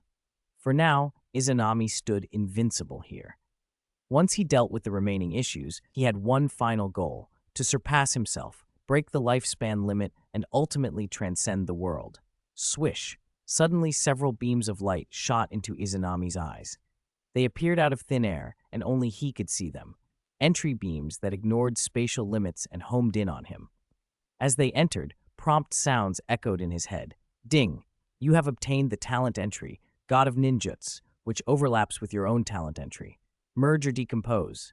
Ding! You have obtained the talent entry, God of Sealing Rainbow, which overlaps with your own talent entry. Merge or decompose. Ding! Among the drops were 2 rainbow entries. No Rinnegan appeared. Izanami didn't have those 2 entries. He only had weaker versions. Those 2 rainbow entries, paired with a Rinnegan and the Sage Body, had given Hagoromo power second only to the Chakra Ancestor. Even Uchiha Madara as Ten Tails Jinchuriki hadn't matched Hagoromo. The potential of those entries was enormous. Hagoromo's wealth of incredible ninjutsu, tools, and even sealing techniques capable of restraining the Chakra Ancestor must have come largely from them. If Izanami merged those entries, he would be a god of ninjutsu, taijutsu, and genjutsu. He hesitated only a few seconds before answering without wavering, "Decompose all." Instantly, Izanami's points jumped from over 5 million to over 8 million. Profit, he chuckled, and began spending points to upgrade his purple entries, Ninjutsu Master and Sealing Master, into rainbow-level God of Ninjutsu and God of Sealing. With his influence in the alternate dimension domain rising, the system had become his greatest cheat. Decomposing a rainbow entry yielded at least 7-figure points. Upgrading a white entry to rainbow cost only 111,104 points. Except for guaranteed payouts, decomposing a rainbow entry always gave small or large profits. The system was Izanami's divine tree. Rainbow entries were planets, dense with life energy. By exploding those entries into points, he could continuously upgrade low-tier entries into rainbow ones and keep advancing in the alternate dimension domain. If rainbow entries could be further upgraded, Izanami's pace of transcendence would outstrip even Otsutsuki Shibai, whose fate and status remained a mystery in the original timeline. Compared with consuming chakra fruits and pills, this was Izanami's true path of evolution. If he pursued both methods, in a few years he would surpass Ishiki, no matter how many pills Ishiki had taken, and outstrip any pure-blood Otsutsuki who might come to this world. Chapter 207. From today on, I will stand in heaven. Infinite Tsukuyomi, release. With 2 more colorful tomoe added to his eyes, Izanami, now bearing 12 colors, formed the seals. The Rinne Sharingan on his forehead flared with overwhelming ocular power and projected its light onto the moon. The moon, which had returned from the red hue of Kaguya's will to a silvery full moon, reformed into the pattern of a Rinne Sharingan. Pure white radiance spilled across the sky, turning night into day and bathing the world in a blinding light. As Izanami's command faded, the ninja world shuddered. The thick, tree-like branches that had loomed like mountains began to wither at an alarming rate. One by one they bowed, releasing the cocooned figures that hung from them. The cocoons fell to the ground and unfurled like bandages, revealing people whose faces were blank with sleep, still trapped for a moment in the beautiful dreams they had lived under the infinite Tsukuyomi. It had to be said, Madara had been merciful in a way. Though he had abandoned the plan to sever karma once he learned the infinite Tsukuyomi's true use in producing white Zetsu, as the Ten Tails Jinchuriki, he had still allowed humanity to live in exquisite dreams for a time. In that dream world, every person was the protagonist. Ordinary villagers found themselves granted the lives and recognitions they had always yearned for. Ninjas with limited talent realized greatness, becoming saviors, 5 Kage, or even the unifiers of the ninja world. Naruto, who had always craved acknowledgement and the title of Hokage, dreamed himself into that role, beloved by the village and by Sasuke and Izanami, even marrying Sakura in that illusion. Sasuke's dream was simpler. The Uchiha had never been destroyed, Itachi remained the kind older brother, and Sasuke grew alongside Izanami and Naruto into a legendary pair like Hashirama and Madara. Countless regrets were softened in those illusions. So when people woke, the world erupted in a mixture of complaints, nostalgia, and for some, pleading to be allowed back into the dream. Even hardened shinobi, trained to withstand psychological strain, felt the loss. The infinite Tsukuyomi had given them something precious, and the withdrawal left an ache. But the dreams had been false. Reality demanded its due, and a new crisis followed. Throughout the lands, shocked voices rose. "Where's my chakra? Where did my chakra go? My chakra's gone too. What happened? I can't mold chakra anymore. I've become an ordinary person. Why?" Otsutsuki Kaguya had reclaimed chakra from humanity when her will rose. Many ninjas discovered their chakra, and with it their aptitude as shinobi had been taken. Without chakra or a ninja's aptitude, a person could never extract chakra again unless it was transferred to them. Izanami had not restored the chakra Kaguya had taken. He had, however, used the Rinne Sharingan's power to seize control of the reanimation army. He dispelled the impure world reincarnation, freeing the restless souls to return to the pure land. As the summoned spirits faded, Izanami's human puppet legion likewise vanished. When his Rinne Sharingan closed, the eye-like pattern left a black vertical mark on Izanami's forehead. He examined it in a mirror made of chakra beads, and with a thought, reshaped the mark into a slight crescent that turned from black to red, like a small red moon hidden beneath his white bangs. He was about to rendezvous with Sasuke and Naruto when a small black hole opened before him and began to descend. Izanami followed it down. The hole widened until Sasuke and Naruto stepped out, both stunned at the sight of Izanami's changed form. "Izanami, you," Naruto pointed, speechless. "How did you become like this?" Sasuke's gaze was locked on Izanami's eyes. The golden, terrifying power in them felt alien to his Mangekyo Sharingan, like looking at a higher plane of vision. Horns crowned Izanami's head. His presence had shifted into something godlike. Sasuke's questions swelled in his mind, but Naruto spoke before he could voice them. "These are my spoils of war," Izanami said with a grin. "I have become the second six-path sage." He did not mention the goddess of the rabbit. Hagoromo's legacy was gone. Without it, even if Sasuke and Naruto united extremes, awakening a Rinnegan like Madara's would require impossible luck. Their sage bodies and visions were not yet fully formed. Without a cheat, their growth would trail Hashirama's and Madara's. Izanami's aid could change Sasuke's fate. Naruto, without Kurama or wood release, had little chance of surpassing Hashirama. Knowing the world's harsh limits would do them no favors. Second six-path sage? Naruto's eyes widened, unable to grasp the meaning. Sasuke asked calmly, "Are those truly Rinnegan?" "Not just the Rinnegan," Izanami said with a smile. "They're fused with Otsutsuki Toneri's reincarnation eye. I call them Rin Rebirth Eyes." Naruto and Sasuke both gasped, comprehension and dread in their tones. A fusion of two sage eyes, an impossible power. "The final battle is over. Let's go back. There will be no Madara, no Otsutsuki Toneri in this world anymore, nor any tailed beasts." Izanami's voice carried an iron certainty. "I am the greatest strategic deterrent in the ninja world." He tore open space with a flick of his hand, forming a black portal, and led Sasuke and Naruto through it. The portal, a tearing of the void with no jutsu name, worked like an anywhere door. They arrived in Konoha in an instant. The speed and ease were uncanny, It surpassed even Isabel's Flying Thunder God or Sasuke's space-time abilities in both finesse and expenditure. Izanami's power lay on a different scale. Dark figures swept in and surrounded them, Konoha shinobi in their vests, one by one dropping to a knee before their Hokage. Up close, they were stunned, many eager to speak yet holding back, eyes full of awe. The horns, the eyes. Just one glance from Izanami made their very souls tremble. He looked every inch a god returned in flesh. "The war is over," he said lightly, not explaining the whys or the hows. "There is no Shinobi Asura or Otsutsuki Toneri left. You no longer have to fear the end of the world.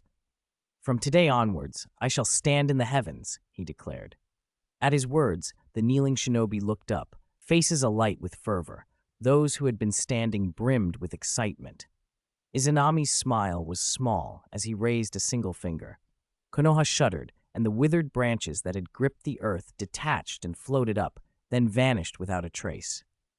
"After you finish fixing these potholes, return and rest," he ordered, and with a slight motion tore open space again and stepped through. Watching him leave, ripping open the sky as if it were paper, every Konoha shinobi quivered with a mixture of fear and exhilaration. Skin crawled beneath their armor. Someone finally shouted, breaking the stunned silence. "This is perfect. Konoha has finally reclaimed the top of the ninja world." As expected of the Hokage, neither Madara nor Toneri could stand against him. "Hokage-sama! Hokage-sama!" The cheers of the village rose into the night.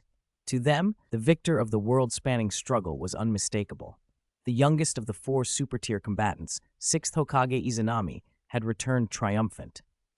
Word spread fast. Even without official dispatch, the great ninja village's agents and summoning beasts confirmed the same. Izanami had not fallen. He had returned bearing something taken from the battlefield, something likely tied to the Outer Path demonic statue. The officials of the other villages were puzzled and unsettled, and too cautious to ask. The balance of power had shifted dangerously. When 4 super-tier warriors stood apart, a fragile equilibrium held. When only one remained, that one dictated the world. Senju Hashirama had once been such a being. Now, after decades, Konoha appeared to have a god of shinobi again. For the next era, Konoha would dominate, but the other great villages did not feel relief. They felt the weight of a future in which only one super-tier force remained, and that single force would determine the fate of the ninja world. Chapter 208, Reactions from All Sides, Rewards and Experiments. What an unexpected outcome. I never imagined the final victor would be Konoha's 6th Hokage. How on earth did he manage it?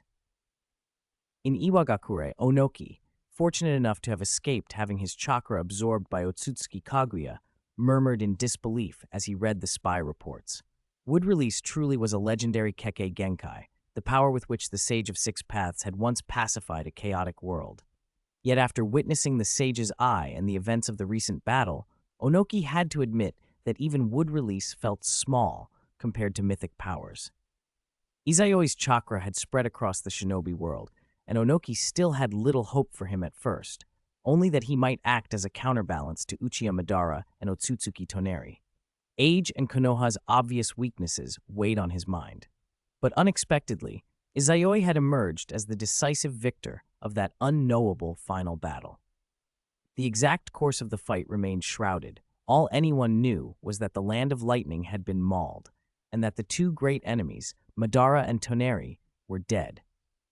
Having seen the power of the infinite Tsukuyomi, Onoki could hardly comprehend what it must take to defeat the man who had bent the entire ninja world to his will and cast everyone into the genjutsu.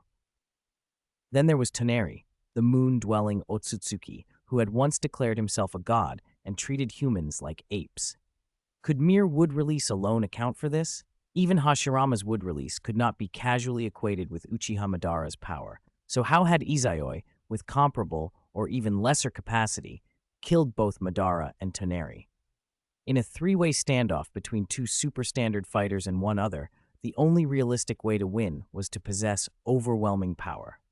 Izayoi had done the impossible. He had not only won, he had killed 2 of the most formidable beings the world had ever known. The 5 Kage and Onoki felt a chill at what that implied. White hair, horns, a golden unknown dojutsu, space-tearing ability, Onoki muttered. Toneri had white hair. Madara, after absorbing the Outer Path statue, had white hair. Now Izayoi does too, and horns besides. Is this the secret of the Outer Path statue? In those myths, the Six-Path Sage gave out chakra and even created the tailed beasts. Now many tailed beasts are gone, and people have lost their chakra. Is he becoming a second Six-Path Sage? Not even Hashirama possessed power like that. Powerlessness and despair washed over Onoki. A single superstandard fighter was already in existence beyond the 5 Kage. A godlike being who could slay 2 such fighters was another order entirely.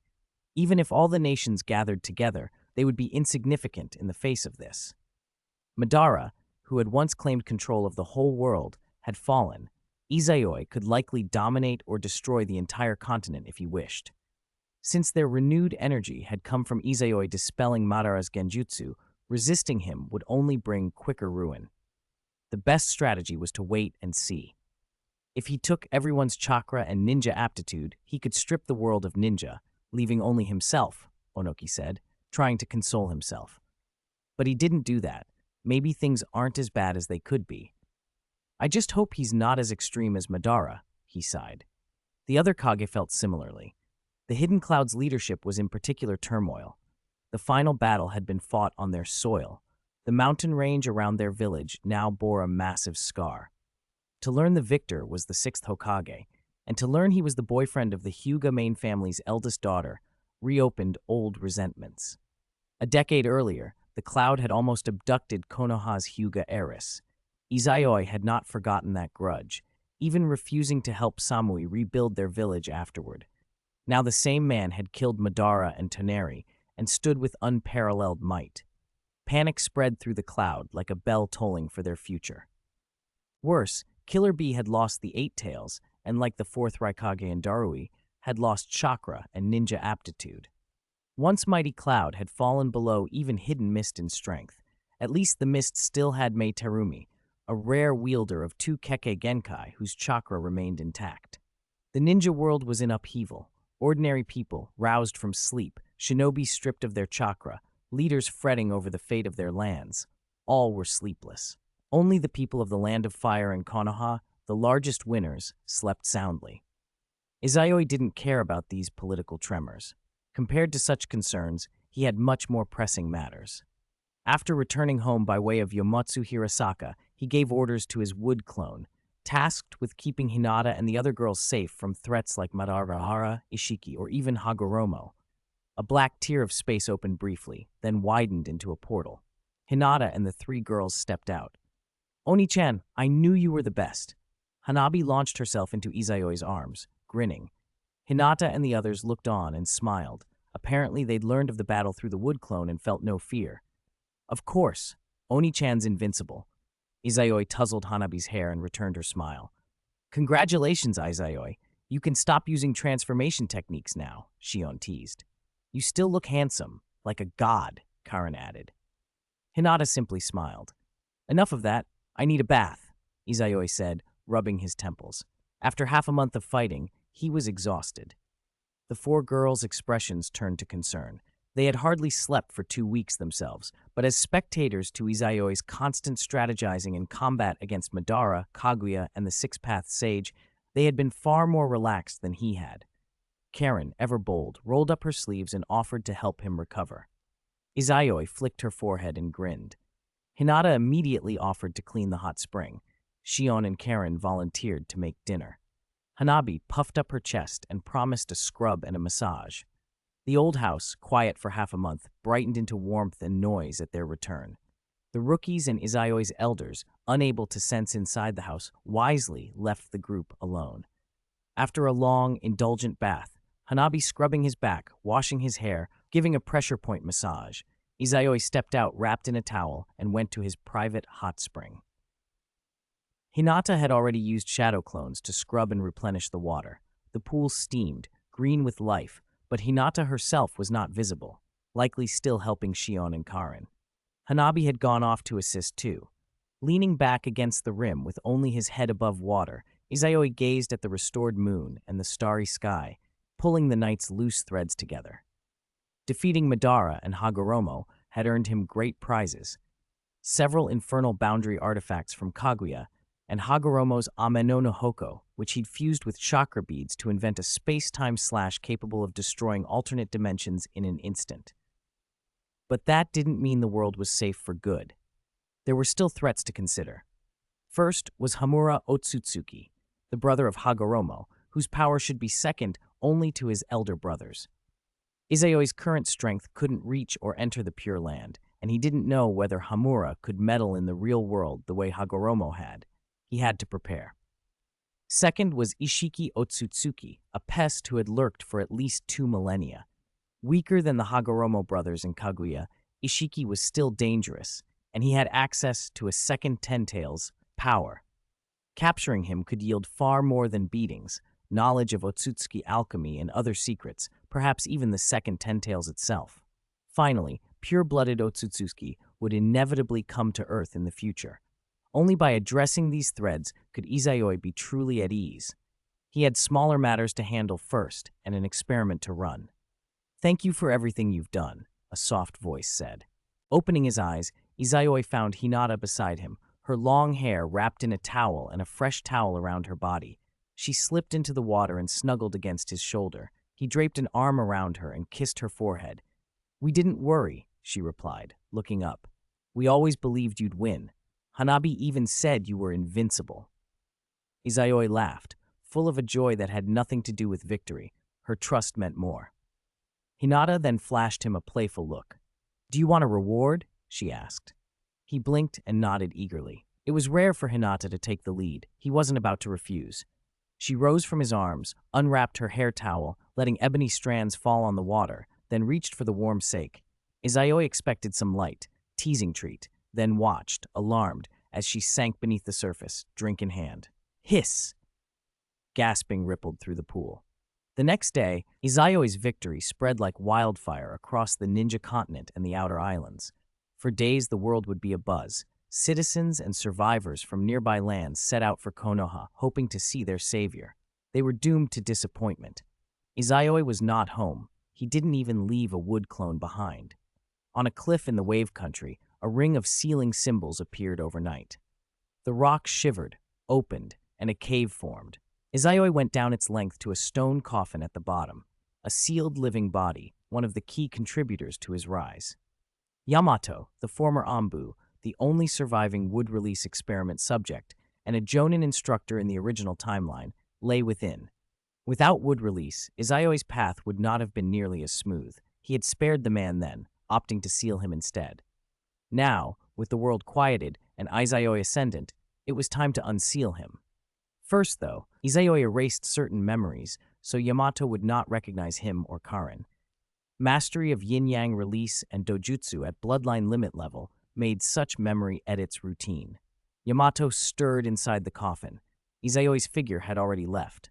He had taken the likewise sealed Otsutsuki Toneri into his hyperbolic time chamber and stood before the Ten-Tails, pinned under a crushing gravity, and Black Zetsu, who could find nowhere to hide under the scrutiny of the Rinne Rebirth Eye and the Rinne Sharingan. Izayoi first used Amino Manaka to transfer the Ten-Tails and Black Zetsu into another alternate dimension. Then, using Yomatsu Hirasaka, he ripped open a black portal and pulled Black Zetsu free from inside the Ten-Tails. Earth Explosion Star! Before Black Zetsu could speak, Izayoi struck and temporarily sealed him. Then the experiment began. A ripping sound cut through the air as Izanami severed one of Otsutsuki Toneri's arms. Toneri, sealed and unconscious, made no sound. Izanami tossed the arm into a black portal that seemed to lead anywhere, then flung Toneri himself down toward the Ten-Tails below. The Ten-Tails opened its enormous maw and swallowed the body without ceremony. The morsel wasn't even enough to get stuck in its teeth. After swallowing Toneri, the beast showed its teeth at Izanami, growling and bellowing as if demanding more, or perhaps trying to wrest back the chakra that had once belonged to it and now resided in Izanami's body. Izanami, however, ignored the Ten-Tails' protests. He watched thoughtfully and murmured, "Even an Otsutsuki who's regressed this far still doesn't meet the conditions for a sacrifice." The experiment was conclusive. Toneri's bloodline had regressed enough that pure-blooded Otsutsuki would not recognize him as suitable. To turn the Ten-Tails into a god tree and begin planet-wide chakra absorption, the sacrificable one must be a pure-blooded Otsutsuki possessing the Bloodline's color attribute. In hindsight, it made sense. Otsutsuki Ishiki never sought help from Momoshiki, and Momoshiki immediately targeted Kawaki and Baruto after Ishiki's fall. The clan was far from united. If Toneri had qualified as a sacrifice, the pure-blooded Otsutsuki wouldn't have sealed him for 10,000 years. They would have sacrificed him and started siphoning the planet's energy long ago. "It's a pity I don't know Otsutsuki alchemy," Izanami said with genuine regret. Momoshiki and Urashiki had been able to refine ninja chakra into pills. If Izanami had the same skill, he could have fed Toneri pills to restore his bloodline to a color attribute, making him a valid sacrifice. Then Izanami wouldn't have had to hunt Ishiki or unseal Kaguya. Ishiki was like a millennium-old rat. Even Kaguya and Hagoromo hadn't found him. And while Izanami had already defeated the Kaguya who'd possessed Madara, that wasn't Kaguya's true self. A Ten-Tails Jinchuriki can be resisted if their power collapses. The chakra ancestor herself, however, had no such weakness. Kaguya already lost once and would probably flee Izanami using Amenominaka or Yomotsu Hirasaka. Unless Izanami could kill her instantly with a time-space slash, he couldn't guarantee control over her. So Izanami had brought the meteorite that sealed Black Zetsu into another alternate dimension to deal with Kaguya's third descendant. Black Zetsu, as an extension of Kaguya's will, had no independent soul. Its soul was Kaguya. Only when Kaguya died would Black Zetsu wither like an Uzumaki Zetsu. Even pulverizing it with a time-space slash would merely exile it. Izanami had no desire to permanently destroy or seal it anyway. Black Zetsu was a masterpiece of yin-yang release, a living archive of techniques and thought. Studying it thoroughly would push his mastery of yin-yang release even further.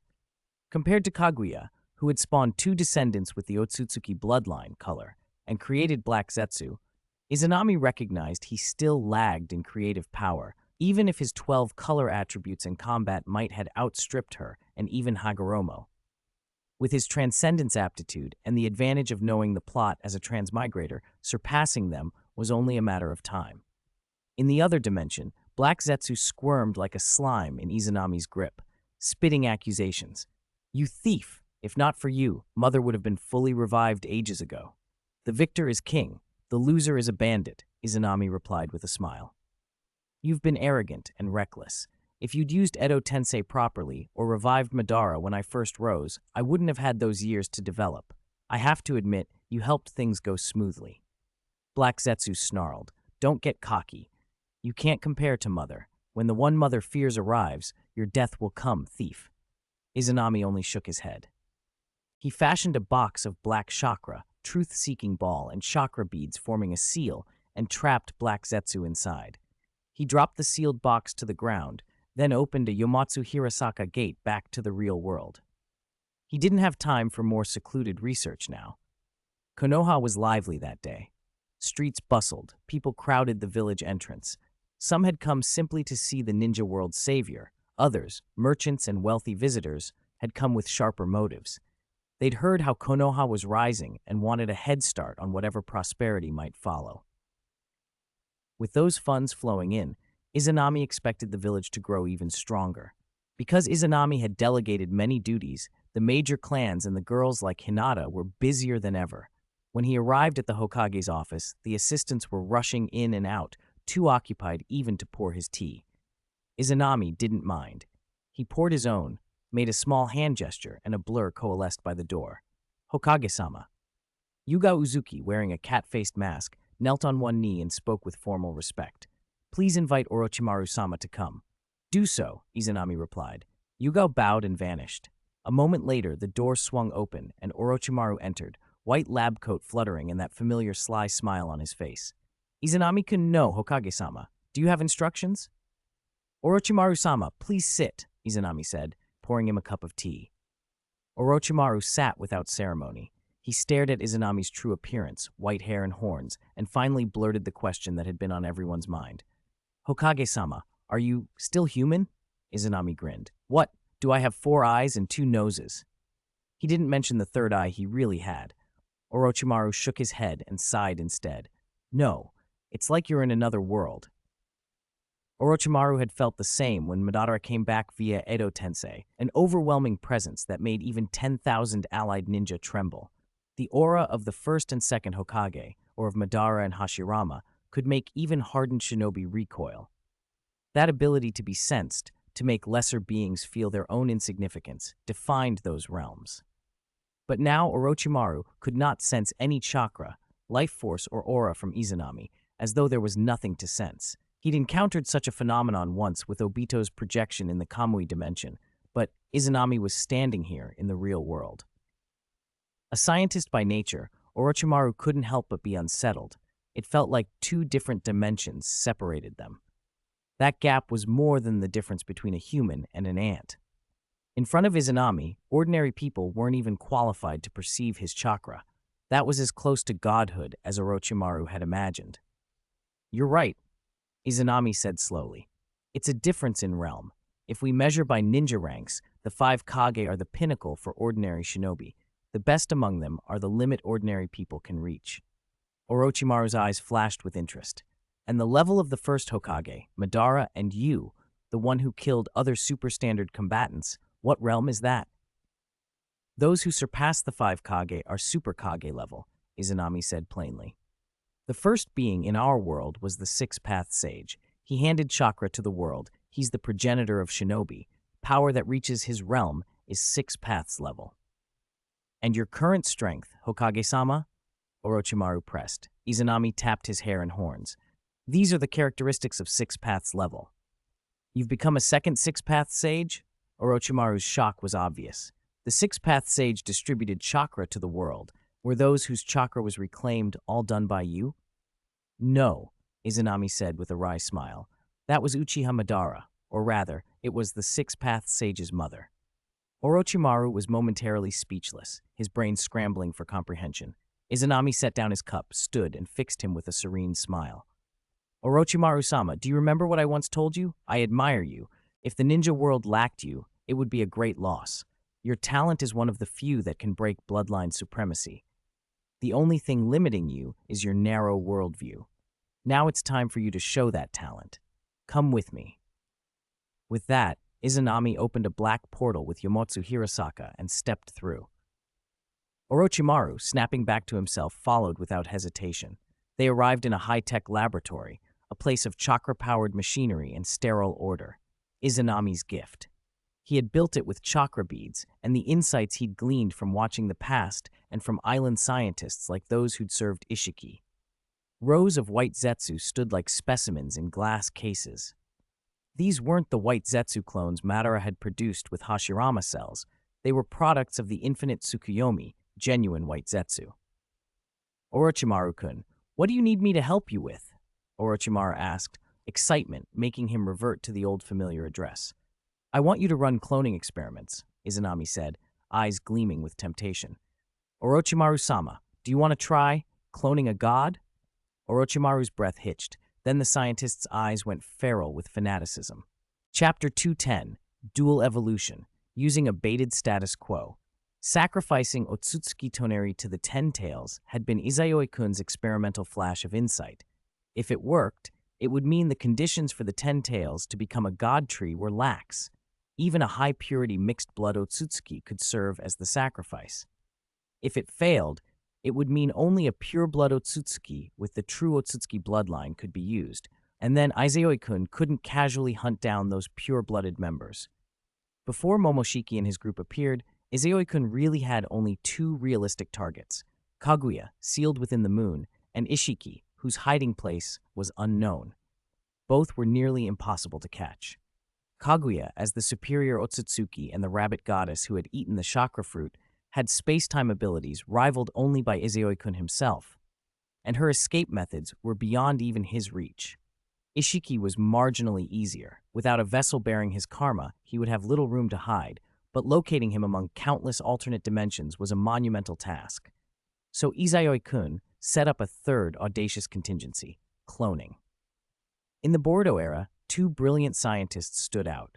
One was Amado, who, backed by Ishiki, had accelerated the ninja world's technological advance and mastered cloning. He produced Delta, Korshin Koji, using Jiraiya's genes, and even modified humans like Ida and Daemon from Otsutsuki Shibai's remains. Without Amado, Ishiki would have struggled to find a suitable vessel for karma. The other was Orochimaru. By this time, Orochimaru had perfected his body modifications, could shift gender, and created things able to regenerate like Zetsu.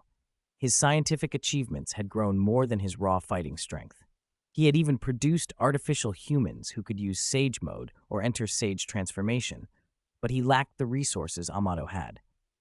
Monitored and constrained in Konoha, Orochimaru didn't have the material to study on the scale Amado enjoyed.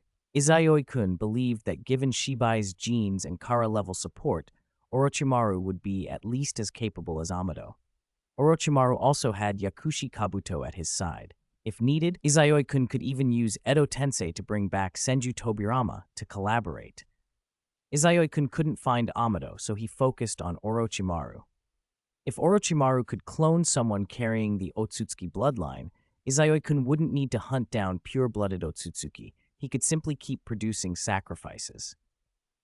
To kickstart that, Izayoi-kun replayed through the Rinna Rebirth Eye the infinite Tsukuyomi scene he had witnessed with Tensan Korin, letting Orochimaru see exactly what white Zetsu were. Orochimaru was shocked. The white light that had bathed the world in that dream was a genjutsu that birthed white Zetsu from ancient humans. Faced with that revelation, Orochimaru felt gratitude and clarity.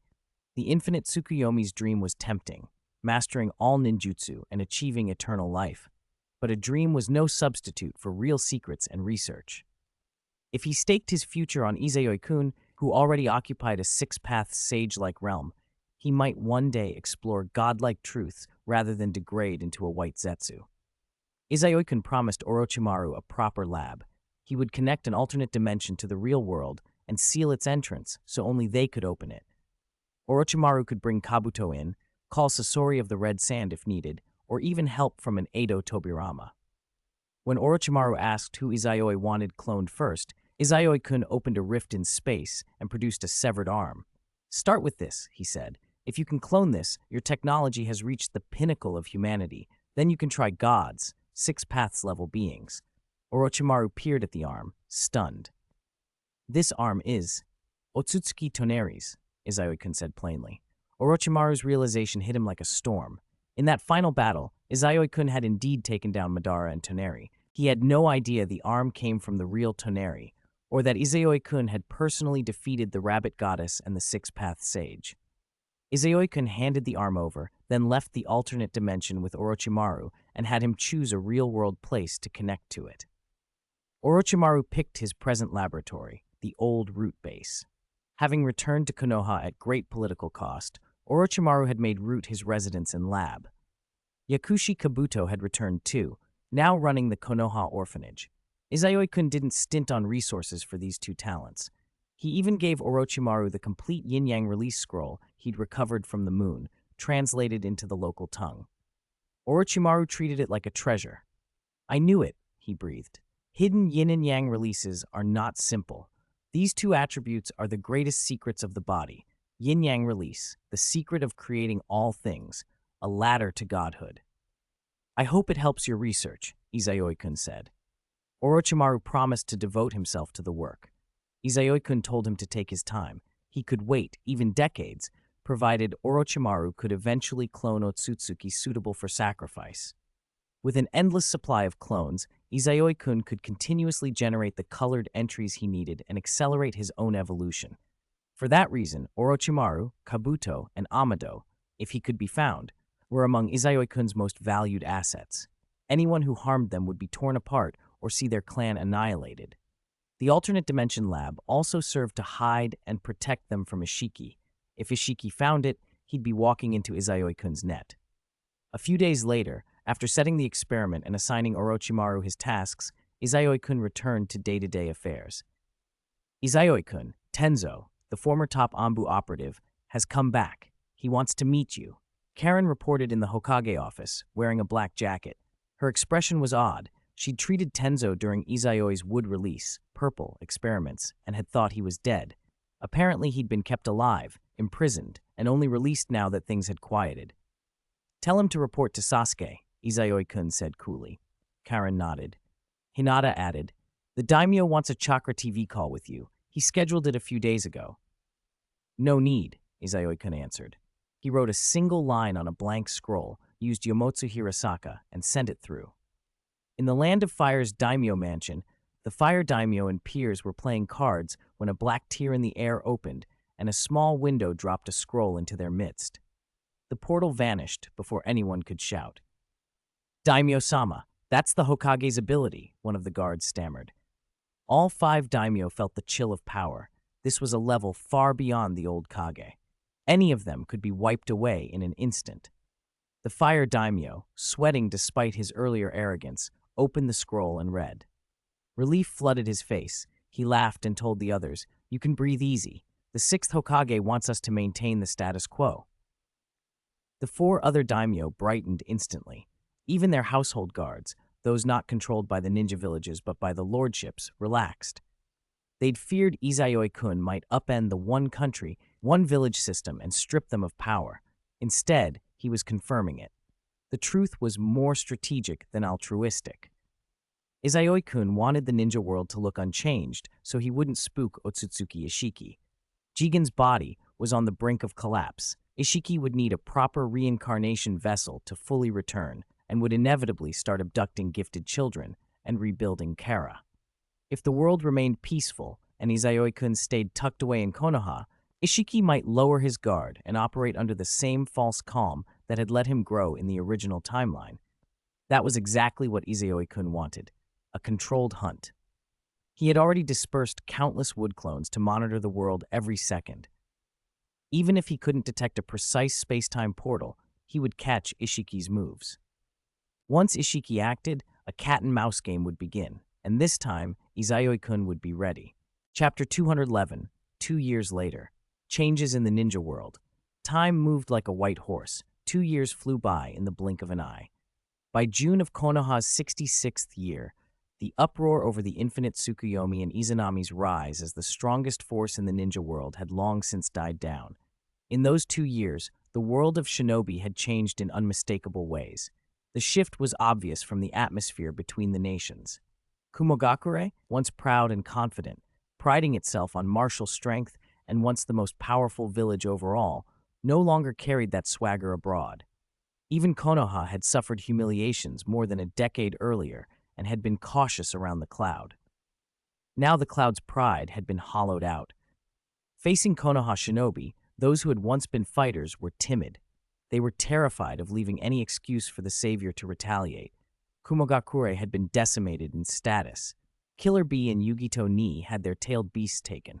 The 4th Raikage, Darui, Samui, and many elites had their chakra withdrawn, losing their qualifications as shinobi. The village that had been second only to Konoha in high-end combat power now could not name a single ace warrior. Without chakra qualifications, the 4th Raikage couldn't serve, and Darui, once the most promising candidate, also lost the right to become the 5th Raikage. A great village could not be left without a Kage, however, so Kumogakure saw the rise of its first female Raikage, Samui, a disciple of Killer Bee. Samui had emerged as the village's strongest surviving figure. It seemed almost a mercy that she had not been stripped of her chakra. Otherwise, to save face with Izanami, the new Raikage might have sacrificed the old leadership to curry favor. Samui, bound by master-disciple ties to Killer Bee, would not betray her master so long as Izanami did not force the matter. Samui's first act as Raikage was to go to Konoha and apologize to Izanami. No one outside knew the details of that apology, but when she returned, she issued a strict decree. If Kumogakure Shinobi encountered Konoha ninja on a mission, they were to abandon the mission without question and would face no punishment upon their return. If the Cloud, once a dominant military power, made that concession, the other great villages had no choice but to follow suit. Onoki, who had long understood that Izanami alone now shaped the ninja world, quietly breathed a sigh of relief when he saw Izanami had no intention of dismantling the one country, one village system. Expecting decades of peace without widespread warfare, he chose to retire, passing the Tsuchikage title to his granddaughter Kurotsuchi. As was rapidly becoming customary, Kurotsuchi immediately traveled to Konoha to pay her respects to Izanami after her inauguration. No Kage wanted to risk the savior's displeasure. Samui's precedent was followed. Kurotsuchi issued the same policy as Samui. Mei Terumi and Gaara, newly settled into the Five Kage order, likewise dared not be different. They too went to Konoha and returned with similar mandates for their villages. Nagato, who had not had his chakra withdrawn, visited Izanami and spoke at length. Upon his return, he announced the dissolution of the Akatsuki. Izanami branded the former Akatsuki members with a curse mark and directed the great villages to lift rewards and household restrictions, allowing those rogue shinobi to become fully registered citizens of the Hidden Rain village. Seeing Izanami issue orders that bypassed daimyo and directly shaped the Five Kage's actions, Konoha's shinobi understood just how powerful it was to have a god of shinobi backing their village. Izanami's approach was not the first Hokage's guardianship of the whole world. He was focused on Konoha. Those who understood him knew he lacked any paternal concern for the entire shinobi world. He was indifferent, even disdainful, toward the petty struggles of the nations. He governed because he chose to, not out of benevolence. That indifferent power was terrifying.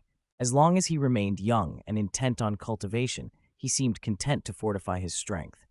But every elder understood the danger in a single being growing so invincible. When Izanami reached an apex and sought power for its own sake, the villages would face a true trial. The thought chilled Kurotsuchi and the others. Confronting such an existence left them with a profound sense of helplessness. Konoha itself changed more visibly and rapidly. Those who supported Izanami poured wealth into the village. Walls surrounding Konoha were demolished, and the village spread outward like a city, reaching toward the Nanga River. Uchiha Sasuke, who reclaimed his clan's old deed on Central Street and also acquired land by the Nanga River, became one of the wealthiest men in the ninja world almost effortlessly. In this life, Sasuke, while not matching his original timeline's power, had become a winner, head of Anbu, enormously rich, handsome, and admired. His popularity in Konoha and beyond stood second only to Izanami. He was a male idol to many girls, though he had no interest in romance. Ino Yamanaka had given up on winning Sasuke's heart more than a year earlier. Sakura Haruno, despite repeated rejections, continued to pursue Sasuke.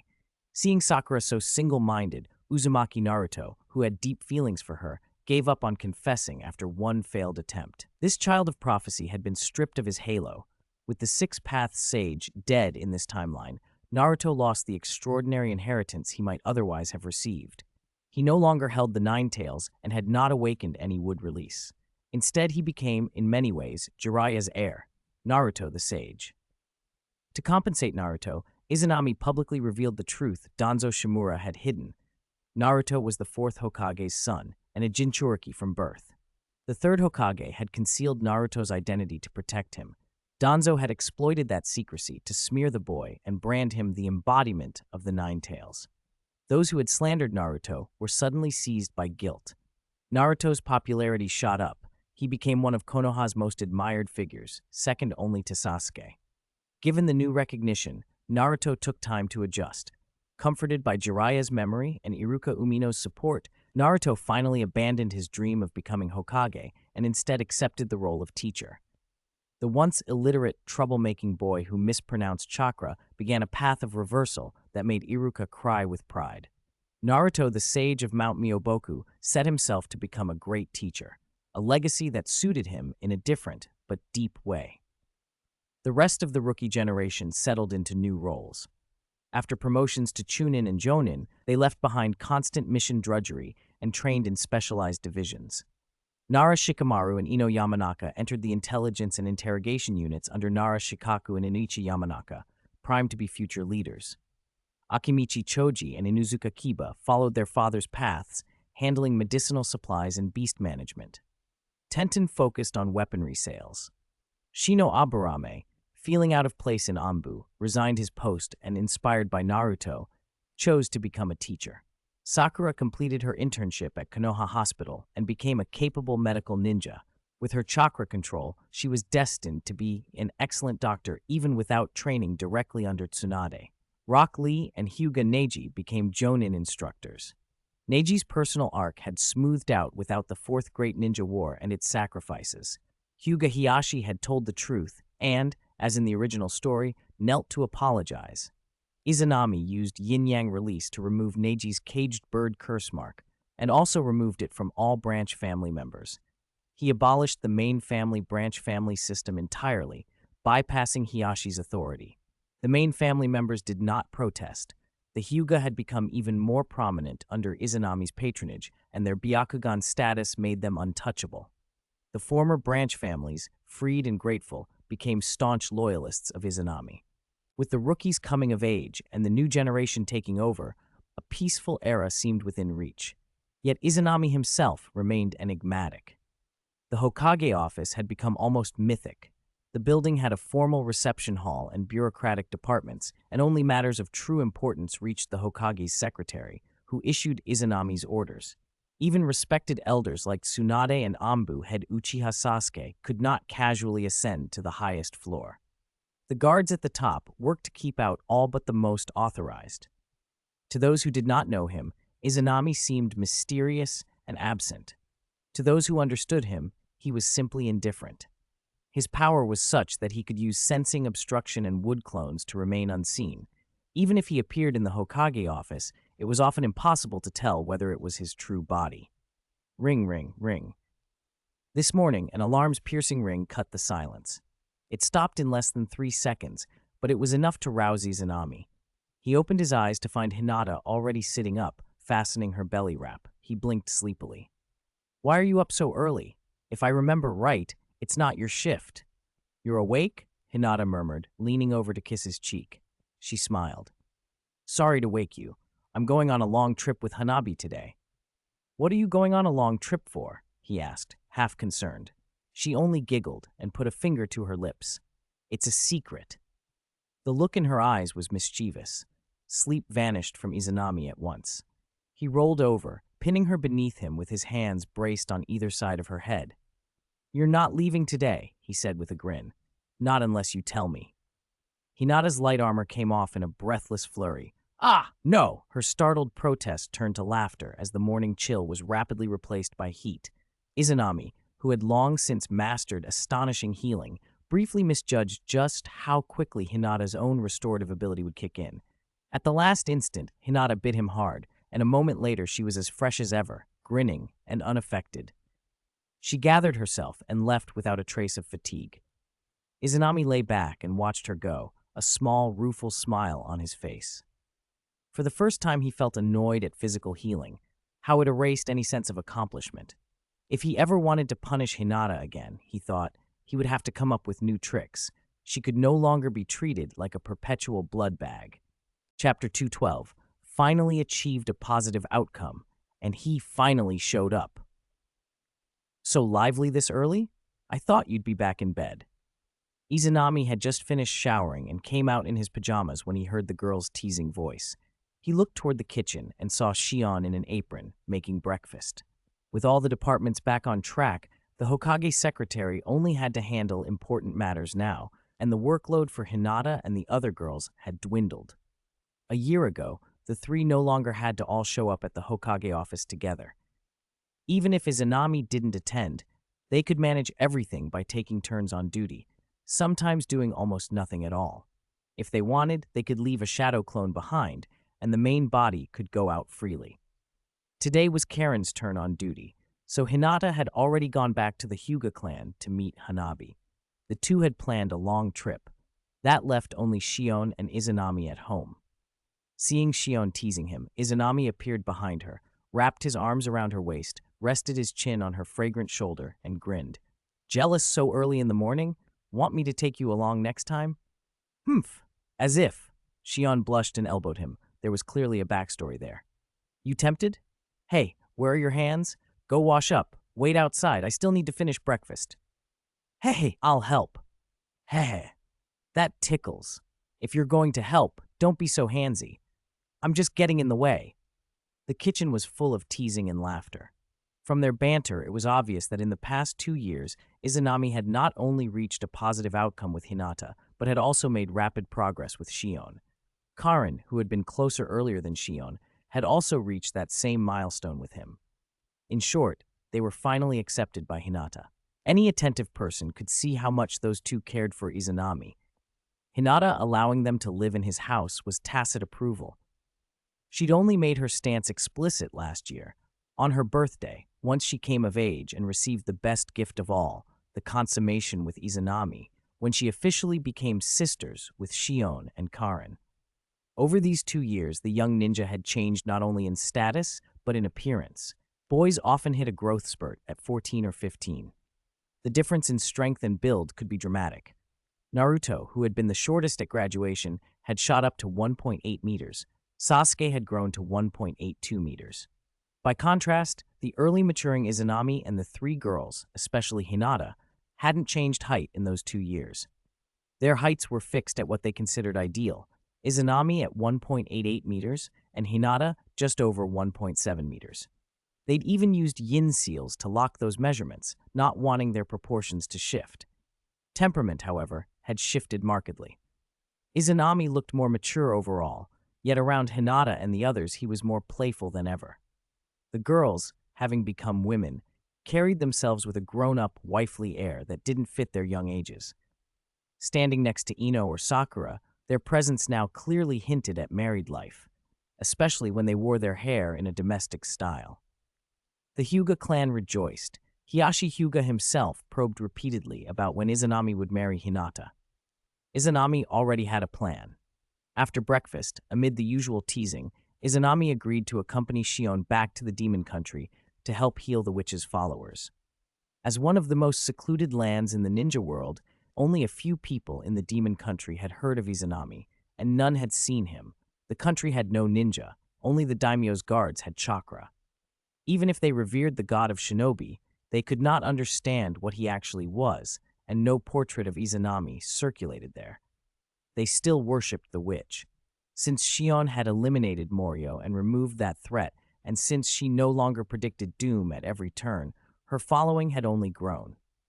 Izanami, who accompanied Shion several times a year, had initially been viewed with hostility. Men and women alike resented him for stealing their goddess. But as Shion's smiles became more frequent and she left her old aloofness behind, people gradually accepted him. They realized the witch was human, too. She wanted a normal life and to find love. As Shion returned to her people's hearts, the demon country revived. People came to the shrine, whether they were sick or not. Shion could summon a clone of the slug sage and perform mass medical ninjutsu for basic exams and treatments. For severe cases, she operated personally, using her advanced medical ninjutsu and witch power to expel disease. For cases she couldn't handle, Izanami stepped in with yin-yang release. The residents of the demon country were truly fortunate. Shion and Izanami were offering care no one in Konoha could expect to receive. Izanami was helping Shion that day when an unfamiliar piece of information suddenly surged into his mind. He hadn't fully processed it before he turned, eyes lighting up with pleasant surprise. "Anata, what's wrong?"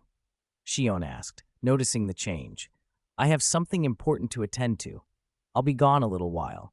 I'll send a wood clone to help you later." Before she could respond, he'd vanished, urgent and sudden. When he reappeared, he stood on an uninhabited island, looking out over the sea from a cliff. But his gaze wasn't on the water. It was locked on an island far across the ninja continent, fixed on a black and red portal glowing there. It wasn't the same as Sasuke's great sun spirit, nor was it Hinata's Kamui. Sasuke was busy drilling Anbu to keep them sharp, and Hinata was shopping with her sister-in-law in a land of Fire City. This portal had nothing to do with them. There were, plainly, only a couple of living people and one dead person in the world who could make such a rift. The dead one was Otsutsuki Hamura. If his strength let him cross between the Pure Land and the real world, as Hagoromo had, he wouldn't need a portal at all. He could simply appear anywhere, and Izanami would sense him. The other two were Izanami himself and Otsutsuki Ishiki, who possessed the black eye and divine techniques.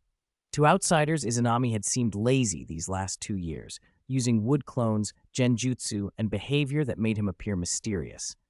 In truth, he'd been extremely busy. His main body had frequently entered and exited alternate dimensions to assist Orochimaru in Kabuto's experiments. He'd manufactured thousands of wood clones and spread them all over the ninja world to explore alternate dimensions and search for signs of Ishiki. For 2 years, he'd found nothing. If he hadn't learned of Boruto, hadn't used Tensan Korin to view the past, and seen a scientific team quietly promoting the ninja world's technological development, Izanami might have doubted Ishiki's existence. Ishiki, after all, didn't seem like a typical pure-blood Otsutsuki. After being outmaneuvered by a subordinate like Kaguya, he'd become exceedingly cautious. Even when Izanami allowed the daimyo to preserve the status quo and limited himself to managing Konoha, Ishiki showed no sign of revealing himself. If he'd been hiding in alternate dimensions since Izanami first learned Six-Path Sage Mode, then Ishiki deserved praise for his patience. He could wait decades, long enough for Izanami to die of old age, just as he had with Hagoromo 1,000 years before. Ishiki, even with only half a body and having consumed many chakra pills to evolve the black eye, still had a lifespan likely longer than Kaguya's pure-blood kin. Logically, he would have stayed hidden until Izanami passed, so if he was appearing now, something important must be driving him out. Finally decided to show yourself, huh? This time, you won't have anywhere to run, Izanami murmured. At once, he and several hundred wood clones scattered across the ninja world performed Yomatsu Hirasaka, tearing a narrow space-time tunnel and opening a tiny crack in that dark place. The Rin Rebirth Eye's long-range, X-ray vision poured through the tier, sweeping across the entire ninja world. Izanami fixed his main body on the island with the black portal, while his clones scanned every inch of it, down to the euphotic zone of the seabed. On the island, the black and red portal, like a miniature black hole, appeared for less than 5 seconds and vanished. Nothing obvious emerged. Jigen, marked by karma and parasitized by Ishiki, did not step through. At first glance, it seemed like a peculiar anomaly. Izanami and his clones detected no chakra or life signatures from the rift. They launched Tensan Korin to view the island's near future. Izanami's gaze locked on a particular area. Under a tree, a gray-furred wild rabbit foraged. 3 minutes later, its face went blank in a strangely human way. It hopped toward the shore. At first, it bounded like any rabbit, but minutes on it leapt several meters, 10 meters in a single bound, and reached the coast. Just as it reached the water, a giant shark rose from the deep beneath the island and swam rapidly toward the shoreline. Izanami understood in an instant. What a clever move. No wonder I only ever found their outer layers, he said. I thought they hadn't recruited subordinates yet, or that they were all hidden in the alternate dimensions, but they were hiding in the deep sea. To Izanami, that giant shark wasn't a living animal at all, but a mechanical fish, a submarine far beyond this era's technology. Inside it, he saw a team of scientists, all in white coats. Only one figure wore a black suit and orange sunglasses. Izanami hadn't seen him in person before, but from viewing the past and future, he already knew the man's identity. It was Amado Sanzu. Chapter 213, The Terrified Otsutsuki, Super Treasure Acquired. The massive mechanical shark submarine rose from the inky depths into the sunlit photic zone, sliding up to the shore and opening its gaping, razor-toothed maw.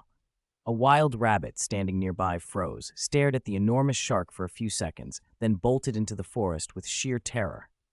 The shark snapped its jaws shut and submerged again, vanishing into the ocean. Izanami watched it go and murmured, as expected of divine ninjutsu, if I couldn't sense space-time ninjutsu, even if he infiltrated Konoha, I wouldn't have been able to detect him.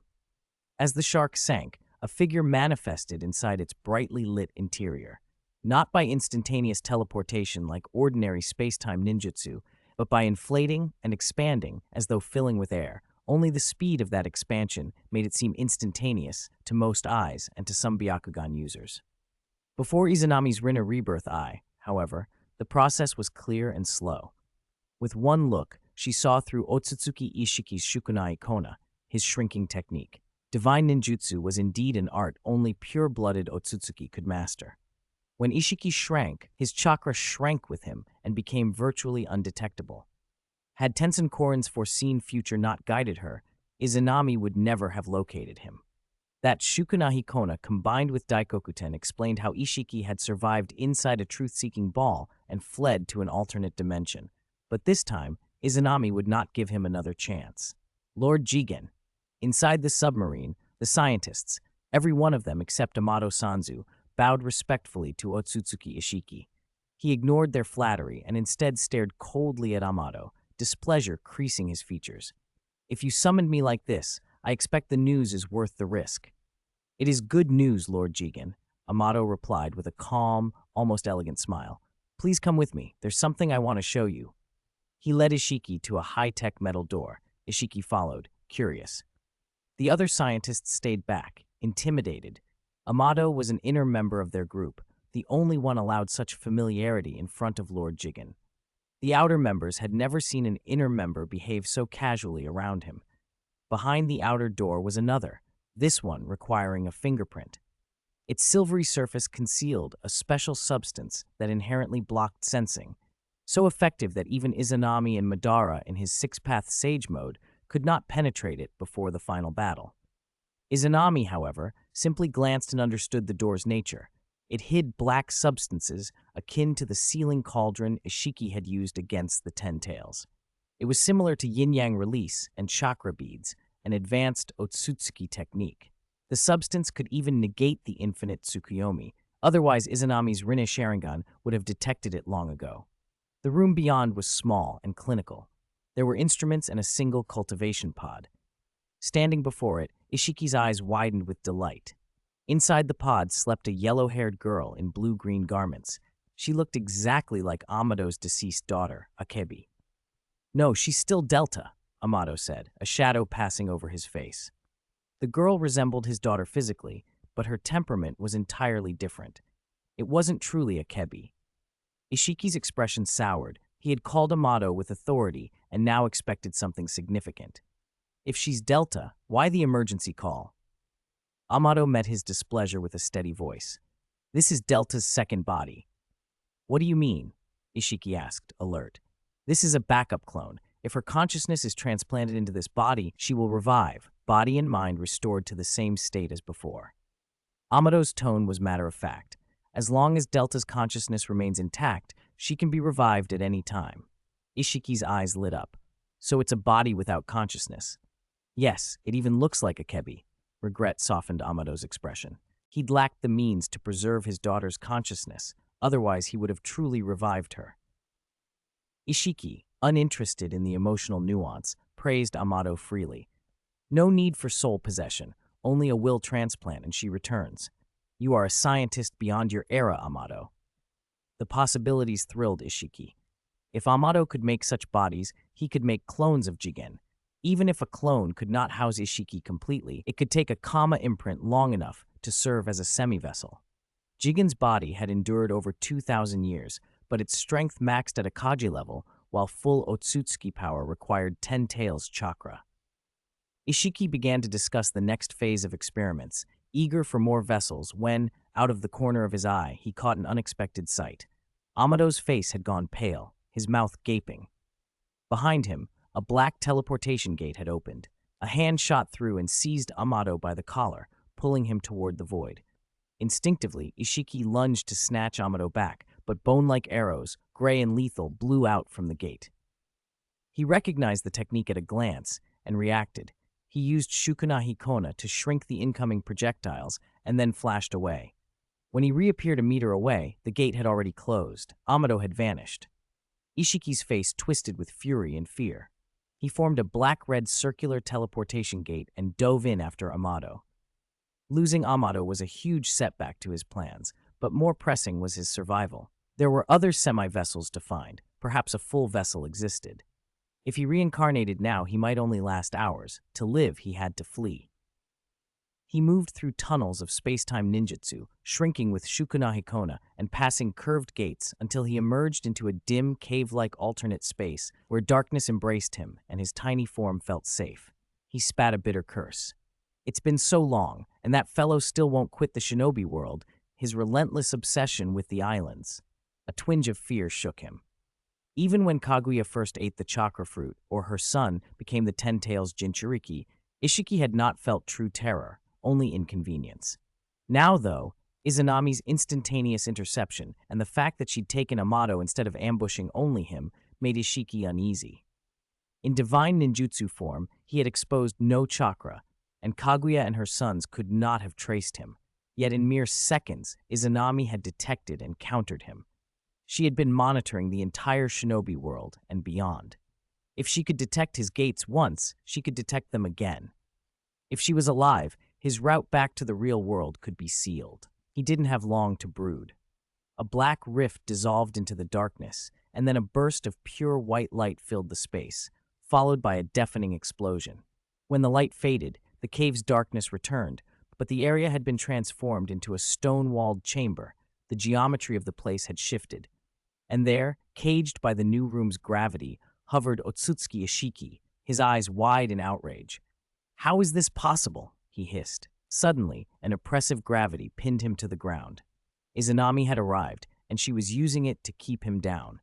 He could barely breathe as sharp black receivers, yin-yang release constructs, pierced his form, disrupting chakra flow and blocking his divine techniques. These receivers worked against pure-blooded Otsutsuki as well. Izanami raised her hand and used Takemikazuchi, an upgraded Pretapath ability, to drain Jigen's body and the parasitic Ishiki's chakra, preventing him from completing a full reincarnation. With his chakra leached and his options cut off, Otsutsuki Ishiki's last paths were closing. Having secured him, Izanami used Amenomanaka to transport herself and Ishiki into another alternate dimension. The operation was complete. A super treasure had finally been seized. An asset at least as valuable as Otsutsuki Kaguya herself, perhaps even more prized in certain ways, had been taken. Chapter 214, Karma and Chakra Alchemy, halfway to achieving the dream. How did you find me? Transported into a paradise-like alternate dimension, Otsutsuki Ishiki, his acupuncture points pierced by the black receivers of yin-yang release, looked up at Izanami, utterly baffled. He could not fathom how the other had deciphered his Shukuna Ikona and space-time portal combination. When returning to the real world, it made sense that Shukuna Ikona couldn't shrink the space-time portal and could be discovered. But once inside the space-time tunnel, Ishiki shrank to a size smaller than an ant. His body and chakra became undetectable, and the tunnel contained countless alternate dimensions. Even high-level dojutsu shouldn't have been able to find him. For over 2,000 years, he had survived precisely because of that combination. Logically, Izanami shouldn't have been able to locate him. How had he done it? What Ishiki didn't know was simple. Izanami only needed a glance to see his next 5 minutes. Unless Ishiki kept running for those 5 minutes, once he entered any alternate dimension, Izanami could track him. Ishiki had been careless. Izanami didn't answer. He raised an eyebrow, then formed 2 black spheres in his hand. They merged into a larger sphere, liquefied, and swallowed Ishiki, solidifying into a black square box on the grass. It was the chakra beads Amenonohoko combination. At that moment, Ishiki existed as both himself and the parasite inside Jigen. With only half his original body remaining, he relied on Jigen's body, whose brain he had long dominated, to survive.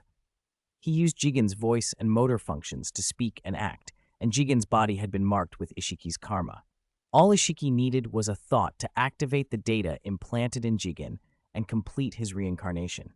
At that point, Jigen's appearance and genes would transform to match a pure-blooded Otsutsuki. He hadn't completed the process only because Jigen's body was too weak to be an ideal vessel. As a parasite, Ishiki's true body could leave Jigen at any time and find another host. Izanami chose the chakra beads plus Amenonohoko because his dojutsu had just seen Ishiki abandon Jigen, secretly fly out of his ear, and then attempt to use his last chakra to activate Daikokuten and the space-time portal to escape the alternate dimension. Having finally trapped this rat, Izanami was not going to let him slip away. After locking Ishiki in the black room, Izanami relaxed and began to use Tenson Korin to observe the past of this superior of the rabbit goddess. The story promised to be an epic until the latter half, which was ragged and pitiful. For 2,000 years, Ishiki had lived like a rat, hiding in dim, lightless alternate dimensions. He relied on Shukuna Hikona to shrink his body and chakra and merge into darkness, thinking himself safe. As a high-ranking pure-blood Otsutsuki, he had never imagined being betrayed by a subordinate. He hadn't marked inferiors with karma, so he'd never prepared a proper reincarnation vessel. His only option was Jigen, and if Jigen or his true body died, he would truly perish. As a long-lived noble species, Ishiki feared death beyond all else. To survive, he had endured humiliation for centuries. In those 2,000 years, he had been infinitely more cautious than Izanami, which made Izanami pity him. Had Ishiki not been so arrogant and backstabbed, he might now have several additional divine techniques or an evolved realm. The time and resources were there. But there are no ifs. One misstep had cost him everything. Reviewing Ishiki's 2,000-year history left Izanami mildly tired, but that fatigue was small compared to observing the future, where even with the Ten Tails chakra, he could only see 5 minutes ahead. Past events were far easier to observe. Pushing his dojutsu back to days before Ishiki and Kaguya arrived on Earth, a realization flashed across Izanami's eyes: how the Otsutsuki found and traveled to planets.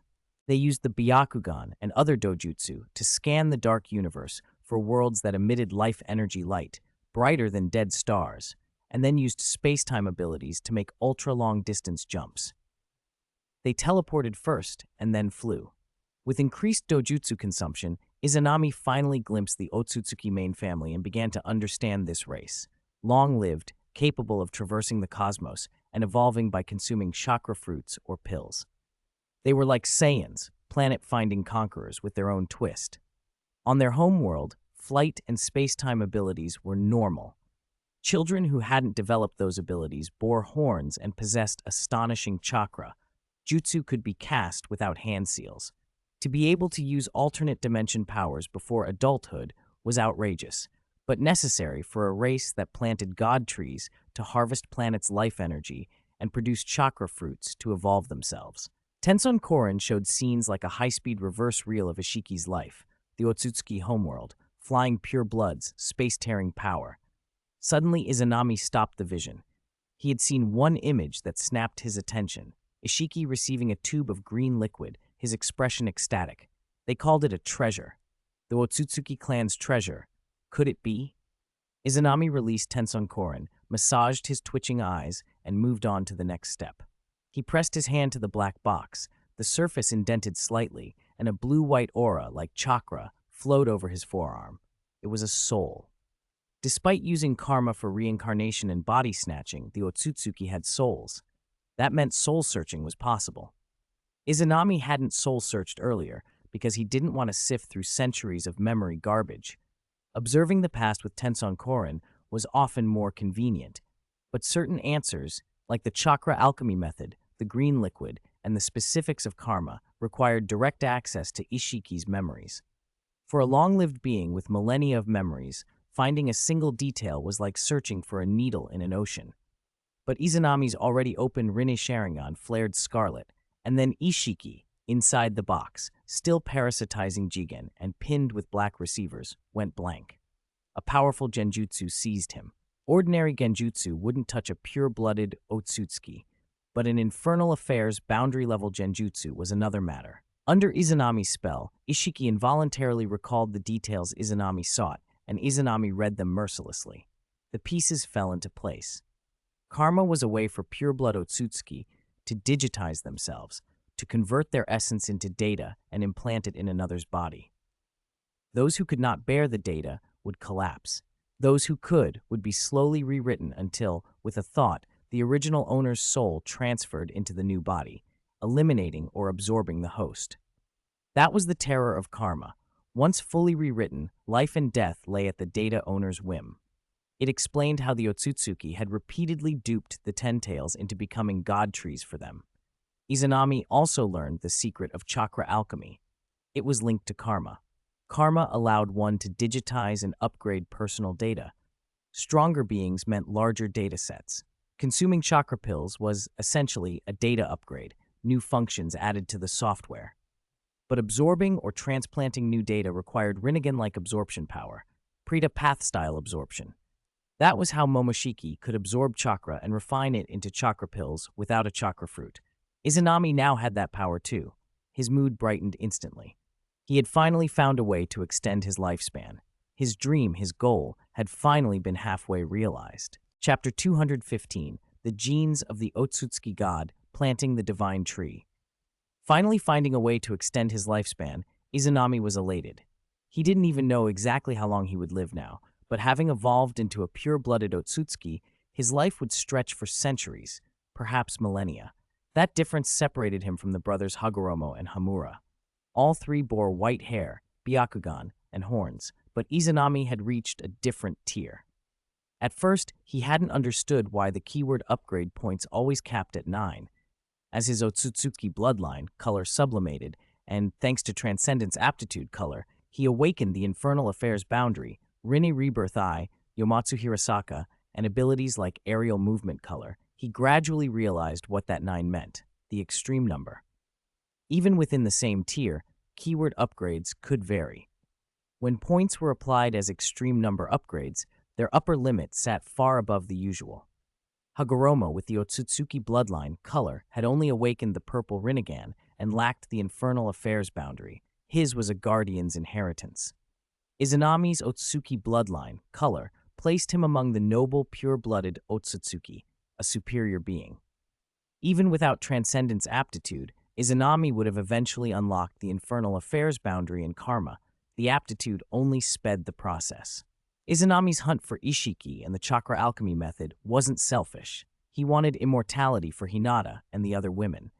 The Yin Seal let them keep a youthful appearance into middle age, as Tsunade had done, but it could not stop the biological toll or permanently halt aging. Releasing the Yin Seal restored their true age, and even if youth returned later, cellular division and lifespan reduction remained.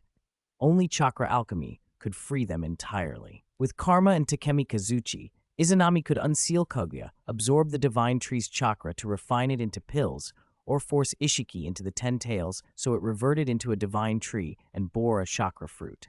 He had time. He was patient. For now, looting Ishiki's collection was priority. Through soul-searching and memory reading, he confirmed his suspicion.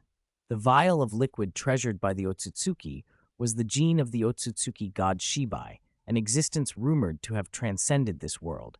Some forums in his previous life had speculated Shibai had died or ascended on Earth. Now Izanami knew that was false. Shibai had not left a corpse behind on Earth.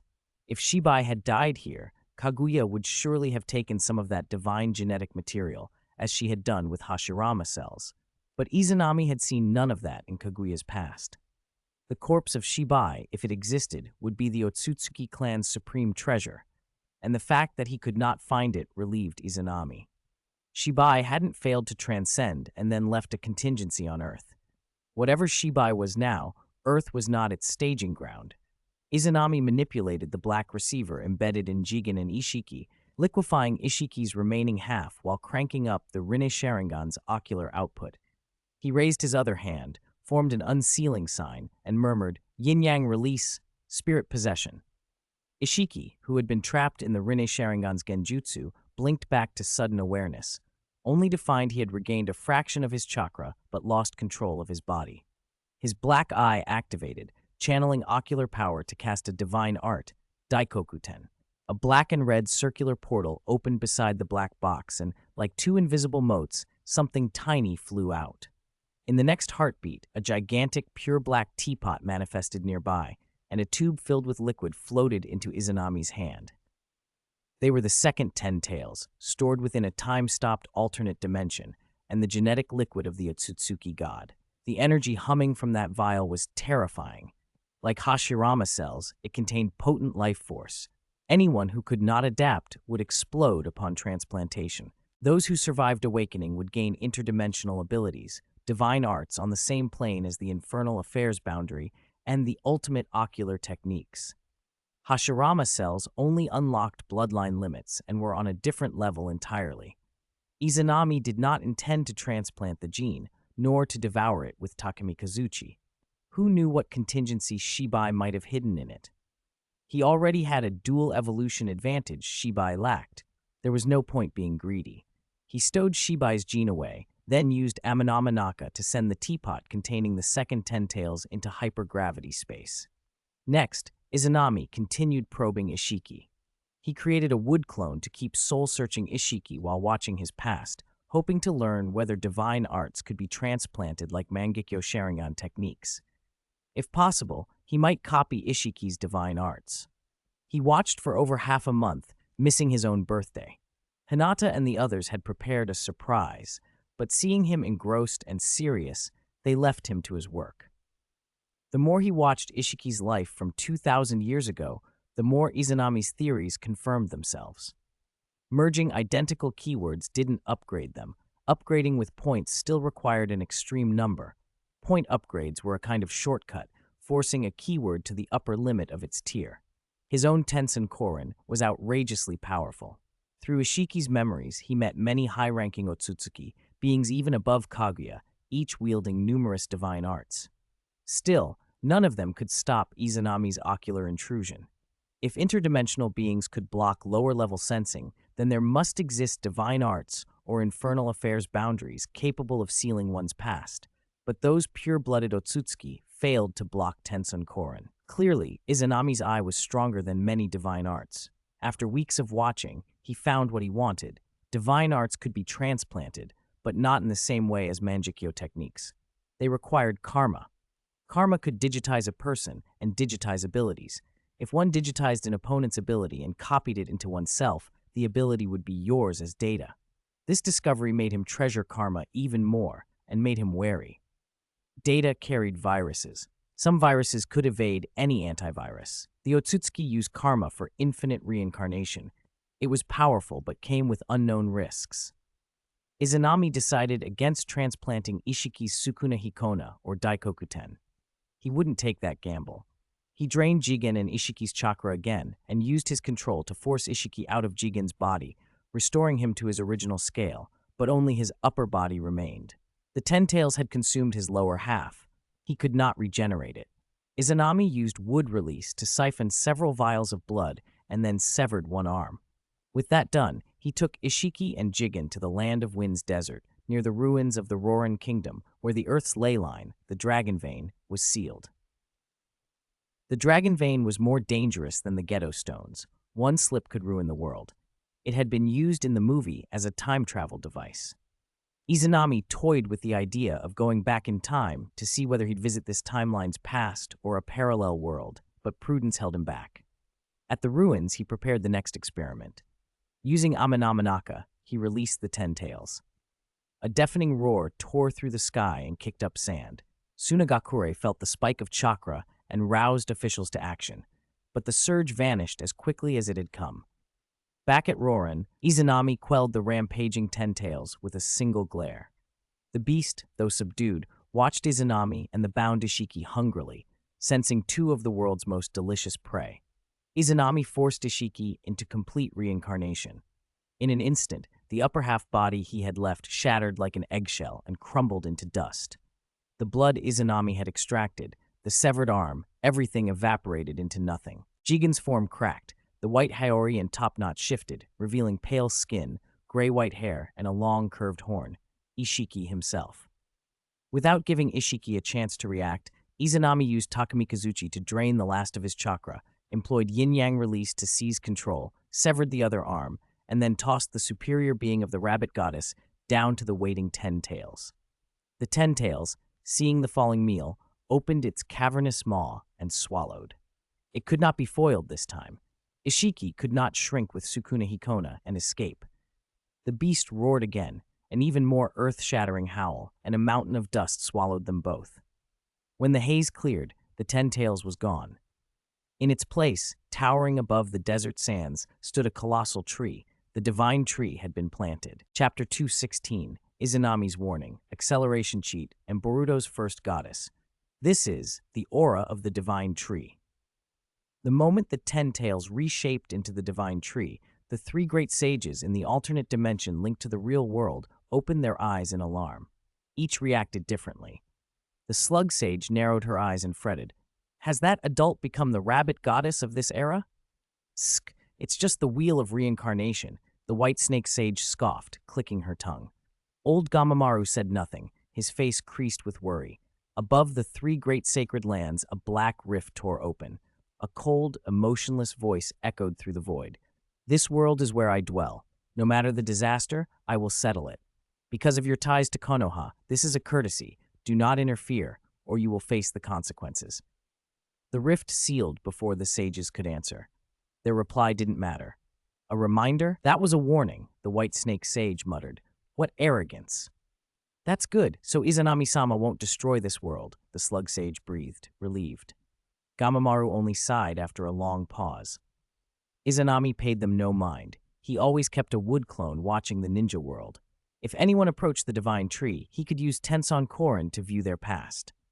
Even high-ranking Otsutsuki lacked the means to block his Tenson Korin. Earth's inhabitants stood no chance. The moment the real culprit revealed themselves, Izanami would uproot them. The divine tree itself did not worry Izanami. It was effectively indestructible. The true danger came only when it bore chakra fruit. Anyone could pluck that fruit. The divine tree fruited just once every 1,000 years, and that was the problem. Izanami needed to make it bear fruit sooner. Evolution had shortcuts. Surely the divine tree could too. He suspected Otsutsuki Shibai had found such a shortcut.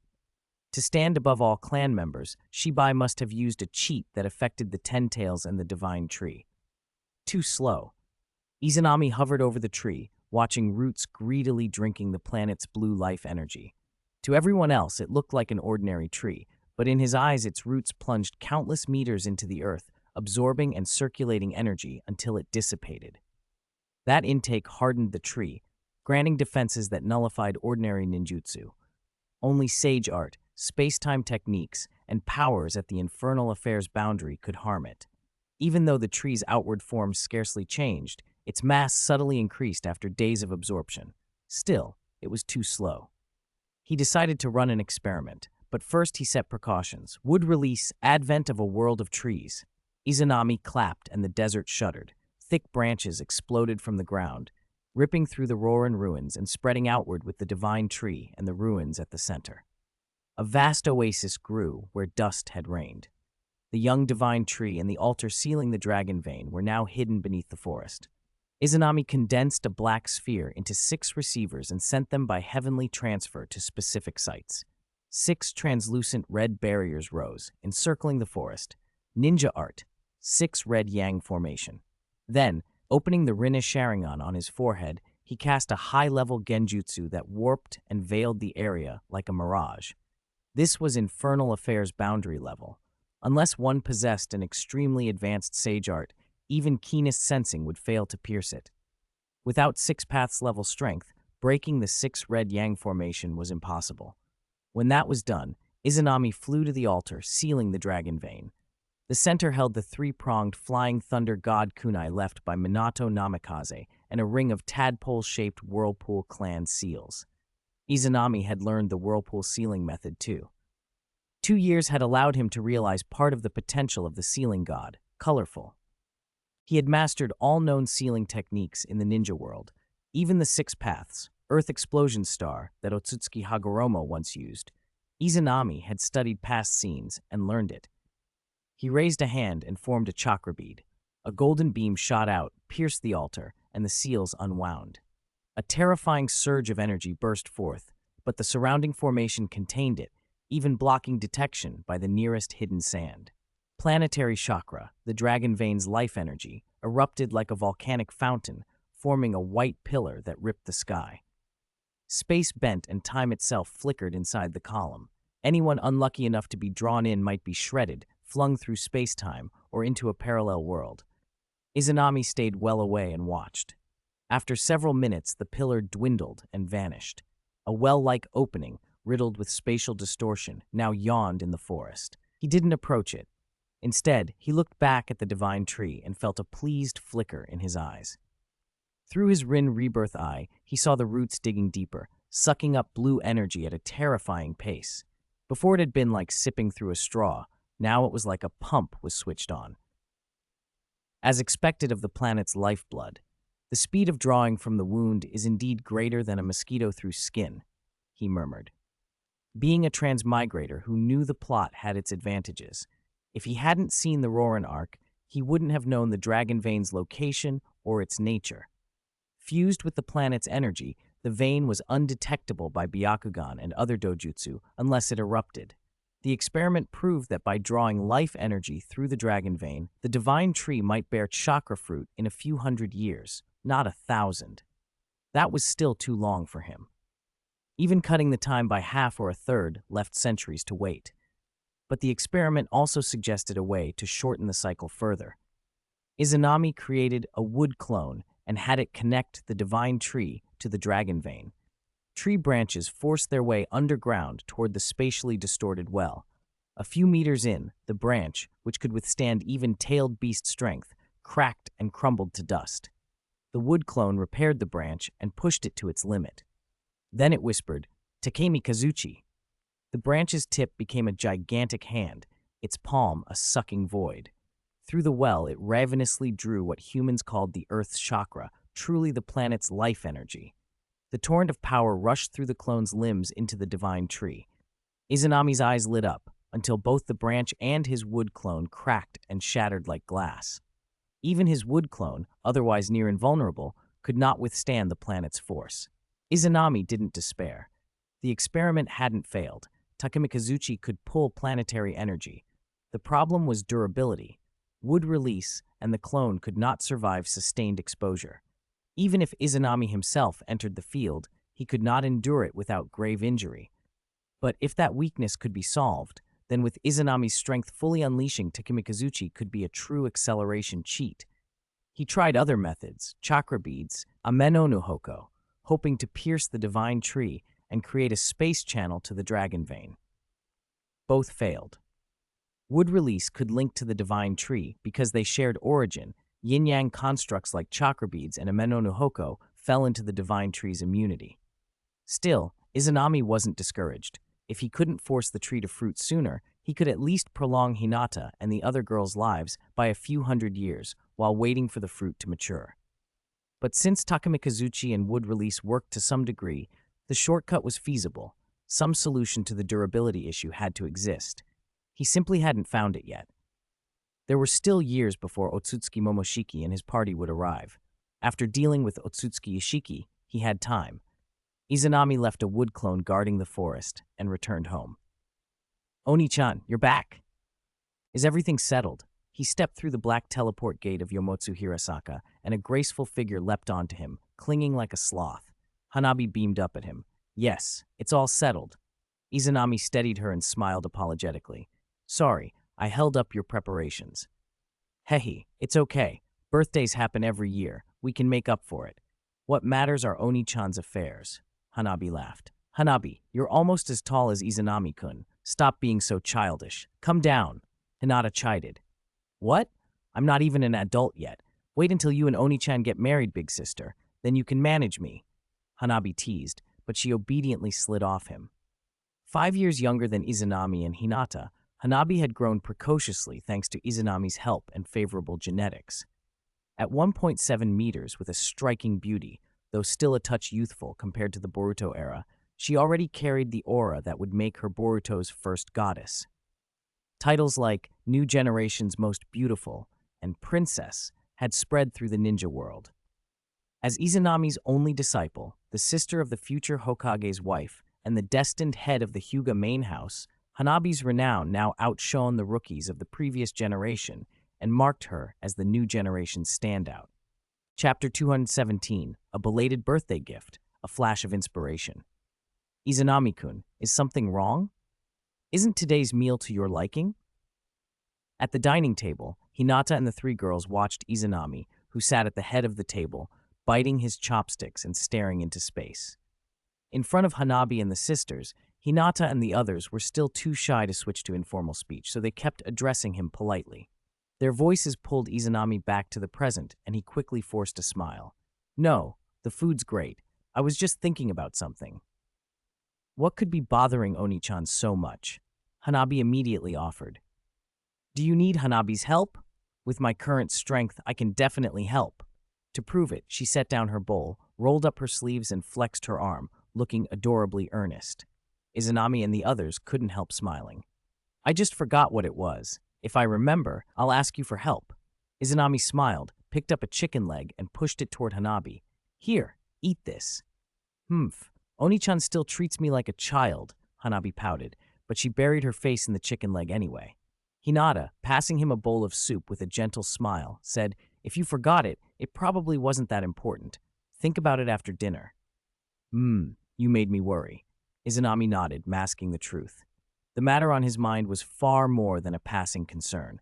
It touched their evolution, freeing them from lifespan limits and strengthening them. He hadn't yet secured Otsutsuki Kaguya or found a way to make the divine tree bear fruit quickly. He couldn't bring himself to cheer them up with false hope. He had a strong intuition that there must be an ability in the original story that could force the divine tree to bear fruit early, and he had just had a flash of inspiration he couldn't quite grasp. That nagging near memory kept pulling at him through the meal. This was the first time Hinata and the others had seen him so distracted since they'd known him. The four girls exchanged worried looks. Even when he'd faced the Akatsuki leader or Uchiha Madara, Izanami had never behaved like this. Now that he was invincible in the ninja world, his unguarded anxiety signaled how important this was. He didn't tell them because he didn't want them to worry. The considerate, precocious Izanami always planned everything so they wouldn't suffer, so they could rise to the pinnacle of strength through his physical healing and the Grelel stone. The more he withheld, the heavier their hearts grew. After dinner, Izanami rested, then withdrew to his private hot spring for a bath. When Hinata and the others finished the dishes, Hinata turned to Hanabi. "Hanabi, you're grown now. In a few years, you'll inherit the main family head. You can't stay out all night like before. Go home and sleep." "I'm not going back. I'm sleeping here tonight." Hanabi, in her rebellious phase, shot back. "Besides, you haven't even married Oni-chan yet, and father and the elders haven't chosen the main family head. You're the real heir now. If we're going back, we go back together. You don't get to refuse." Hinata's lips curved slightly. Before Hanabi could react, Hinata, moving as if by teleportation, appeared in front of her from several meters away with no afterimage. A faint purple chakra touched Hanabi and she froze, unable to resist. Hanabi had mastered the gentle fist, numerous sealing and forbidden jutsu, and even Izanami's super hurricane serial spheres, and her chakra and fighting capacity rivaled the 5 Kage. Yet she was instantly rendered immobile. "Good night." Hinata smiled gently and used Kamui to send Hanabi back to the Hyuga residence. She then reactivated the barrier Izanami had completely reinforced 2 years ago, a barrier that even Super Kage-level experts couldn't break and which blocked Byakugan and other penetrating vision. With the mischief dispatched, Hinata exchanged glances with the other 2 girls, and they all blushed. Izanami, oblivious to Hinata's intervention, soaked in the hot spring and replayed the plots he'd remembered since transmigrating, now clear and unerring in his mind like files on a hard drive. He reviewed Part 1, Shippuden, and especially Boruto. In this era of advanced technology and divine arts, the divine arts might be able to influence the divine tree. With talents like Amado and Orochimaru working scientifically, after all, they had made cyborgs and artificial humans who could wield divine arts and sage transformations. They might help the divine tree bear fruit faster. Amado had even modified Ada and Damon and awakened godlike divine arts. If Izanami could enlist Amado, whose dream was to resurrect his daughter, he could use his Rinne Rebirth Eye and Rinne Sharingan to perform reincarnation with relatively little cost. Helping Amado resurrect his daughter would buy him a loyal scientist. It was late, however, and Izanami wasn't ready to act yet. He kept sifting through memories and possibilities, searching for whatever ability could catalyze the divine tree. Then a voice called his name from beside him. "Izanami-kun," he looked up. The sound hit him like lightning. A blush rose to his face, his breathing quickened. If he hadn't hardened himself against such things, he might have fainted. Through the steaming mist, 3 graceful forms approached. Their outlines were softened by the vapor, but their outfits and features soon came into focus. Hinata walked in the middle. She wasn't wrapped in a towel, but dressed in a white bunny girl outfit. Her hair was released. She'd used transformation technique to turn it long and white, and a pair of white rabbit ears topped her head. Her pale lavender Byakugan completed the image. She looked like a bunny spirit given human form. To her right, Shion wore a blue and white gymnast uniform. Her light brown hair was tossed into a high ponytail, projecting the air of a senior in high school. To Hinata's left, Karen stood in a black school swimsuit, her long red hair in twin tails. Her once myopic, bespectacled face was now free of glasses and sharply delicate. All three wore tight-fitting outfits that hugged their curves perfectly. Izanami's heart pounded so hard he swallowed. You three are." They said nothing. Hinata, as his main partner, stepped into the pool, came before him, wrapped her arms around his neck and murmured, "Anata, this is a belated birthday gift." "Anata, are you ready?" Karen hugged him from behind. Shion merely held his arm. Surrounded, Izanami suddenly asked quietly, "Where's Hanabi?" "I sent her home." At that, Izanami grinned. "Then you three are in for it." "You're the one in for it, Anata," Karen teased, knowing full well physical healing was his weakness. "You can't surrender." "Then let's see." Izanami laughed mischievously. He released a burst of chakra that boiled the pool and whipped up a dense wall of steam. The hot spring's temperature spiked, and in the shifting haze, the scene blurred. They vanished and reappeared as Izanami stretched his space-time ninjutsu. They flashed to other parts of the mansion, slipped into alternate dimensions, and even left Earth entirely. The chase went on for 3 days and 3 nights. 3 days later, on the moon inside the artificial sun palace, Izanami looked at the 3 sleeping girls and scoffed with satisfaction. Despite his mockery, he had to admit Hinata had improved astonishingly. Low-key these years, she had been mistaken for nothing more than a Hokage attendant. Everyone assumed the Hyuga had married off their eldest and were grooming Hanabi as heir. No one knew Hinata's strength had surged to terrifying heights. She had surpassed Tsunade and other women, rising as the undisputed top female shinobi in the world. Though Hinata had been exhausted into unconsciousness by their 3-day battle, her transformation technique remained active. Her ability to veil Gentle Fist and Chakra Scalpels with Kamui, like Kakashi in the original final battle, made her strikes instantly lethal. Her chakra control alone outclassed many, including Tsunade, Karen, and Sakura. Izanami was about to head home when something made him stop.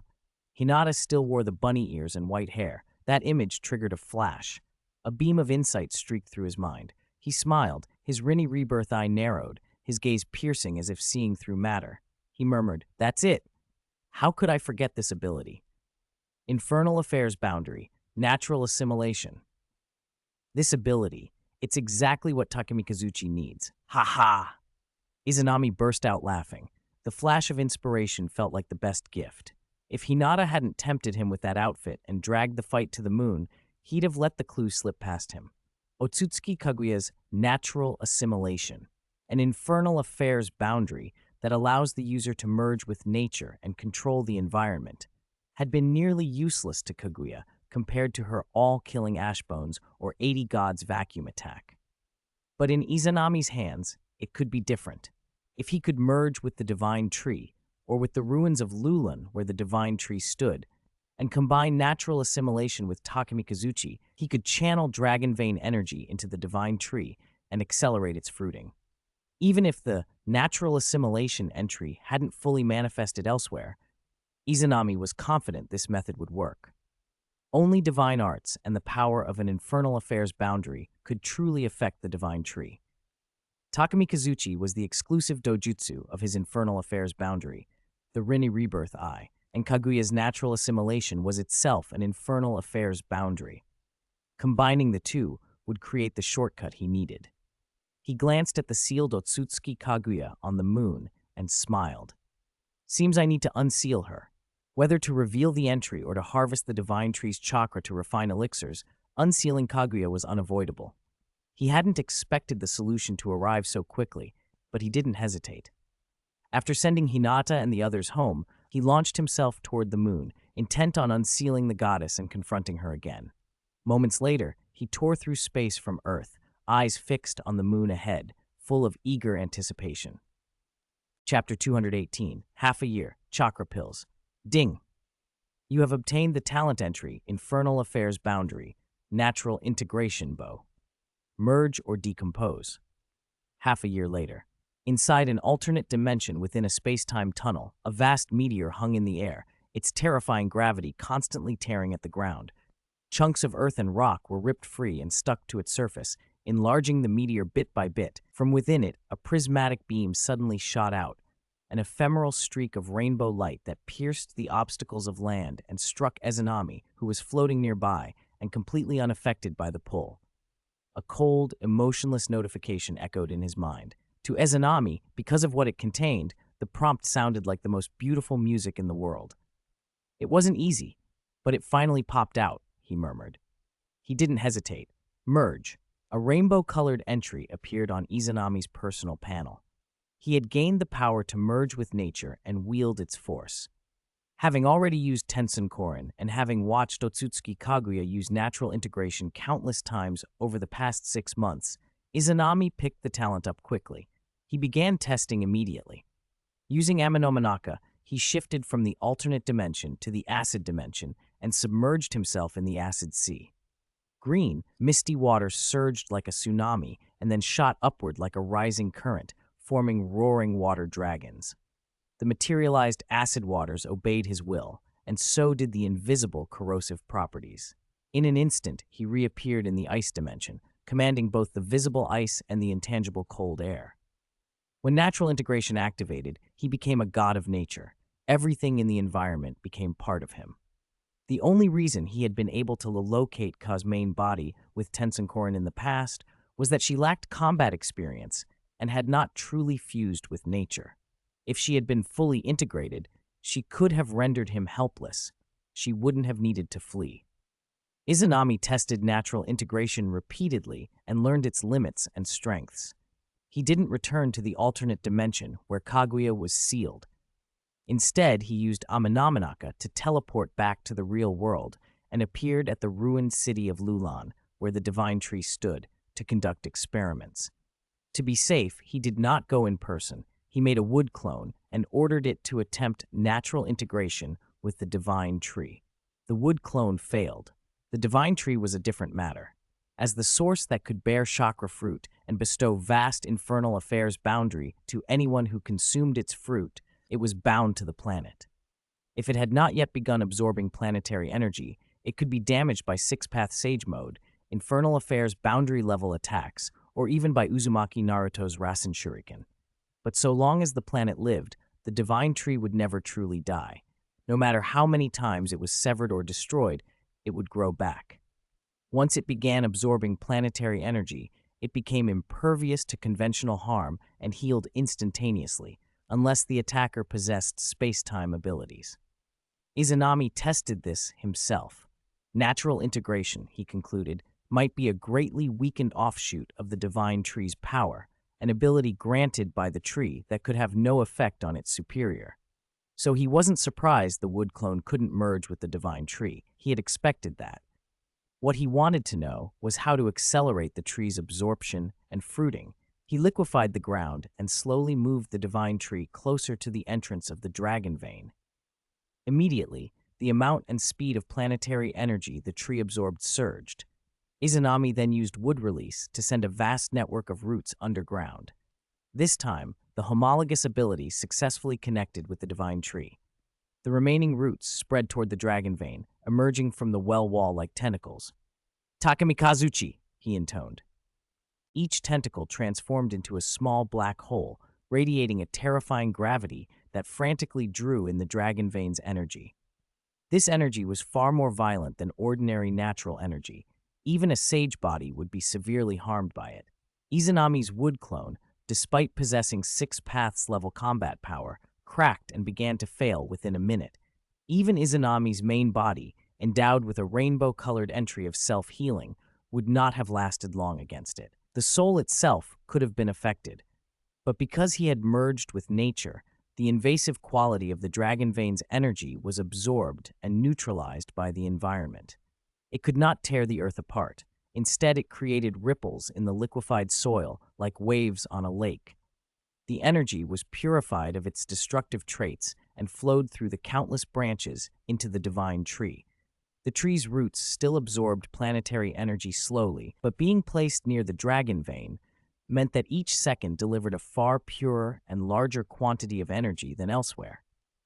Izanami's wood release combined with Takamikazuchi was essentially an injection, an unending flow of concentrated nourishment that accelerated the tree's growth and fruiting. The cost was trivial for him. The ocular power of Takamikazuchi and the chakra required for wood release and natural integration. After experimenting for a while, Izanami deactivated Takemi Kazuchi and natural integration. Satisfied that natural integration could safely siphon Dragon Vein energy and purify it for the Divine Tree, he planned the next phase, delegating the labor to scores of wood clones, hundreds, even thousands. With their help, a Divine Tree rooted at the Dragon Vein entrance would bear fruit at an absurdly accelerated rate. Having created the workforce to speed the tree's growth, Izanami used Yomotsu Hirasaka to return to the alternate dimension where Kaguya was sealed. The fractured landscape, green sky, jagged rock peaks, was riddled with craters. Rocks of all sizes rose and stuck to the levitating meteor like tiny moons. Inside the meteor, Otsutsuki Kaguya lay in a deep, motionless sleep, as if she had merely changed scenery. Izanami flew to the meteor, placed a hand on its stone surface, and used natural integration. His palms sank into the rock, and roots spread from his wood release, traveling to the center of the meteor where Kaguya's sealed consciousness slept. The roots wrapped around her calm, sealed form, and he activated Takemi Kazuchi again. Minutes later, he withdrew his hand. In its palm, a small black hole, like an all-creation of attraction, remained briefly, then dissolved, revealing several red pills. The pills swelled, inflating like balloons until they became 4 red fruits that floated above his open hand despite gravity. They were the chakra pills, refined by extracting the Divine Tree's chakra from Otsutsuki Kaguya's body. Chapter 219, All Evolve, the True Subordinate. So this is a chakra pill? Izanami turned the red fruit over in his palm, watching the strange aura that clung to it. Not really a pill, he murmured. More like the chakra fruit from the Hokage world. He had seen chakra fruit before with Tenson Korin, and already knew what a pure chakra fruit looked like, a shimmering fruit containing a planet's life force, turning whoever ate it into an immortal, godlike being. But this blood-red item was different. It wasn't the red pill's momoshiki refined from chakra, nor the pure, luminous chakra fruit. Its shape and color gave off a dark, malevolent feeling, more like a devil fruit from some neighboring pirate world than anything else. In Izanami's Rinni Rebirth Eye, the 4 fruit-shaped chakra pills swirled with not just raw energy, but with countless black motes of something spinning like tiny Razengans. Red on the outside and black within, they looked like temptations crafted by demons. Izanami already knew what those black particles were. Data. Eat one of these chakra pills, and your personal data would surge. Your chakra, cells, lifespan, even the underlying parameters of your existence would upgrade. The pills were pure God Tree chakra, extracted from Kaguya's body, a weakened form of the chakra fruit but still potent. Even he would gain a large boost of strength and longevity from one. He didn't eat them himself. He used chakra beads to fashion a box, secured the 4 fruits inside, and then opened Yomotsu Hirasaka to leave the alternate dimension and return to the real world. Hinata, Hanabi, Karin, Sharon, Shion, drop what you're doing and come home immediately. His voice slipped into their minds like a warm current. This telepathic link was the chakra communication of 6-Path Sage Mode. The 4 women stopped in the middle of their tasks. Hinata and Hanabi's faces lit up, as did Karin's and Shion's. Izanami-kun, Oni-chan is back! They dropped everything and hurried home using their own abilities. It had taken Izanami 6 months to extract Kaguya's natural integration, 6 months of constant hunting and no rest. The girls hadn't seen him that whole time. Had it not been for a wood clone assuring them his main body was safe, they might never have slept. So when Izanami called, their excitement was instantaneous. Hinata arrived first. She used Kamui to appear through space, a dark vortex opening and spitting her out. Anata, I missed you so much. She flung herself into Izanami's arms the moment she materialized. The once ultra-shy Hinata hadn't hesitated. Her longing was plain in her voice. Izanami felt all the fatigue from half a year melt away. He hugged her at the waist, pressed foreheads to hers, whispered apologies, and then kissed her in the living room. Oni-chan, you're back. Hanabi called from outside and walked in, and Shion, who had actually arrived a moment before, followed with a smile. Soon all 4 were clustered around Izanami. Oni-chan, what have you been doing for the past 6 months? You've been so secretive. Even your wood clone wouldn't tell us anything, Hanabi asked, kneeling by the coffee table and hugging his arm. Izanami smiled. I went to prepare gifts for you. He released Hinata's shoulder and let the box he'd made float forward. It landed on the table and opened. 4 red, apple-sized fruits sat inside, their skins like dried blood. What are these, fruits? Hanabi peered almost nose to nose with the nearest one, confused. It hardly seemed possible that Izanami would spend half a year preparing ordinary fruit. Hinata and the others leaned closer, but without the infernal affairs boundary, their sensing couldn't read the energy inside. Karen, what are these? Shion asked. Izanami's lips curved. He lifted a finger and, releasing a small amount of chakra, made the 4 fruits hover and line up in front of each girl. These will greatly increase your strength, and let us stay together forever. You'll see once you eat them. The girls exchanged looks and, trusting him, bit into the red fruits at the same time. The flesh was jelly-like and tasteless. Held, they felt like apples, but in the mouth, the fruit melted and liquefied, sliding down their throats without the need to swallow. Puzzled, the 4 quickly consumed their fruits. Before they could react, a white light flared around each of them, forming transparent shields and lifting them into the air. Information burst into their minds, an explosion of data. Cells, chakra, physique, potential, bloodline, lifespan, everything inside them swelled with new parameters. Changes rippled across their bodies. Hair of many colors faded to white. Shion and Karen's lifeless eyes turned pure white. 2 crimson entries floated into being around Shion, and bloodline limit, red. Karen's existing Otsutsuki bloodline entry quickened and ascended to red as well, unlocking a bloodline limit, Byakugan entry. The 2 had pushed themselves to the peak of mixed blood Otsutsuki, red level. Only red? Izanami muttered. Given that these pills were refined from Kaguya's God Tree chakra, no less pure than Hagoromo's or Hamura's, he'd hoped for more. If he'd used Kaguya's method to create descendants, they could have become pure-blood Otsutsuki outright. Instead, Shion and Karen had hit the apex of mixed blood. It was a loss, but not entirely unexpected. Neither had the bloodline purity of Hinata or Hanabi. For a single pill to push them to the peak of mixed blood, and more importantly, greatly extend their lifespans, was already significant. Their light shields faded, and they floated down. Izanami supported their drifting bodies without letting them slump and laid them gently on the sofa, then turned his attention to Hinata and Hanabi, who were still enveloped in light. The God Tree and the Otsutsuki have a special symbiosis. The 10 Tails consumes a pure-blood Otsutsuki to become a God Tree. The Otsutsuki consume God Tree chakra to evolve. Pure blood and peak mixed blood are the best candidates for consuming these chakra pills. For mixed bloods, the pill can break through limits and open the gate to the alternate dimension. Hinata and Hanabi had been cultivated by Izanami for years. Both had reached the pinnacle of mixed blood under his care. Hinata's Byakugan had already awakened a unique, exclusive dojutsu. The remaining differences between them and a subordinate pure blood were minor. The privilege of flight, white hair and horns, and a color-level Otsutsuki bloodline. After ingesting the pill, Hinata's evolution happened like Madara becoming the 10 Tails Jinchuriki. She shattered that thin membrane of restriction and stepped into the alternate dimension's domain. Her skull bulged, and a pair of snow-white horns pushed through. Her skin, already fair, seemed to become even paler, as if all impurities had been refined away. She gained the ability to cast ninjutsu without hand signs and a strong resistance to ninjutsu. A cluster of new status bubbles appeared around both her and Hanabi. Their Byakugan and bloodlines were sublimating. When the evolutions completed, 4 identical rainbow-tinged entries glittered in their status fields. What's a bloodline? Bloodline limit, Byakugan, flight, karma.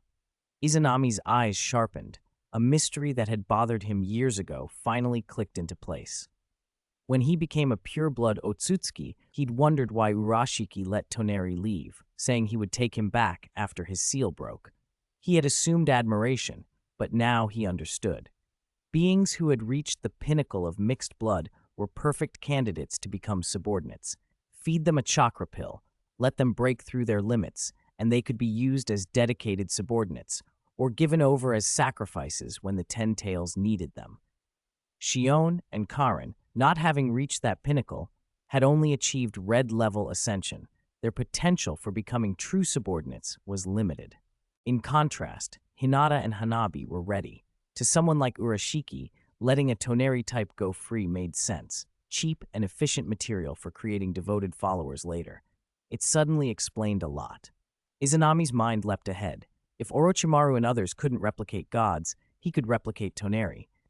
Then, when the god tree fruited, he could feed that clone a chakra pill and obtain a perfect sacrifice. The idea electrified him. Today had indeed been a double blessing. The light shields around Hinata and Hanabi faded. They descended, and their eyes cleared to a bright, lively gleam, a stark contrast to the more stunned Shion and Karin. Seeing the four silver-haired, white-eyed girls before him, Izanami couldn't help grinning. Welcome to the world of the alternate dimension.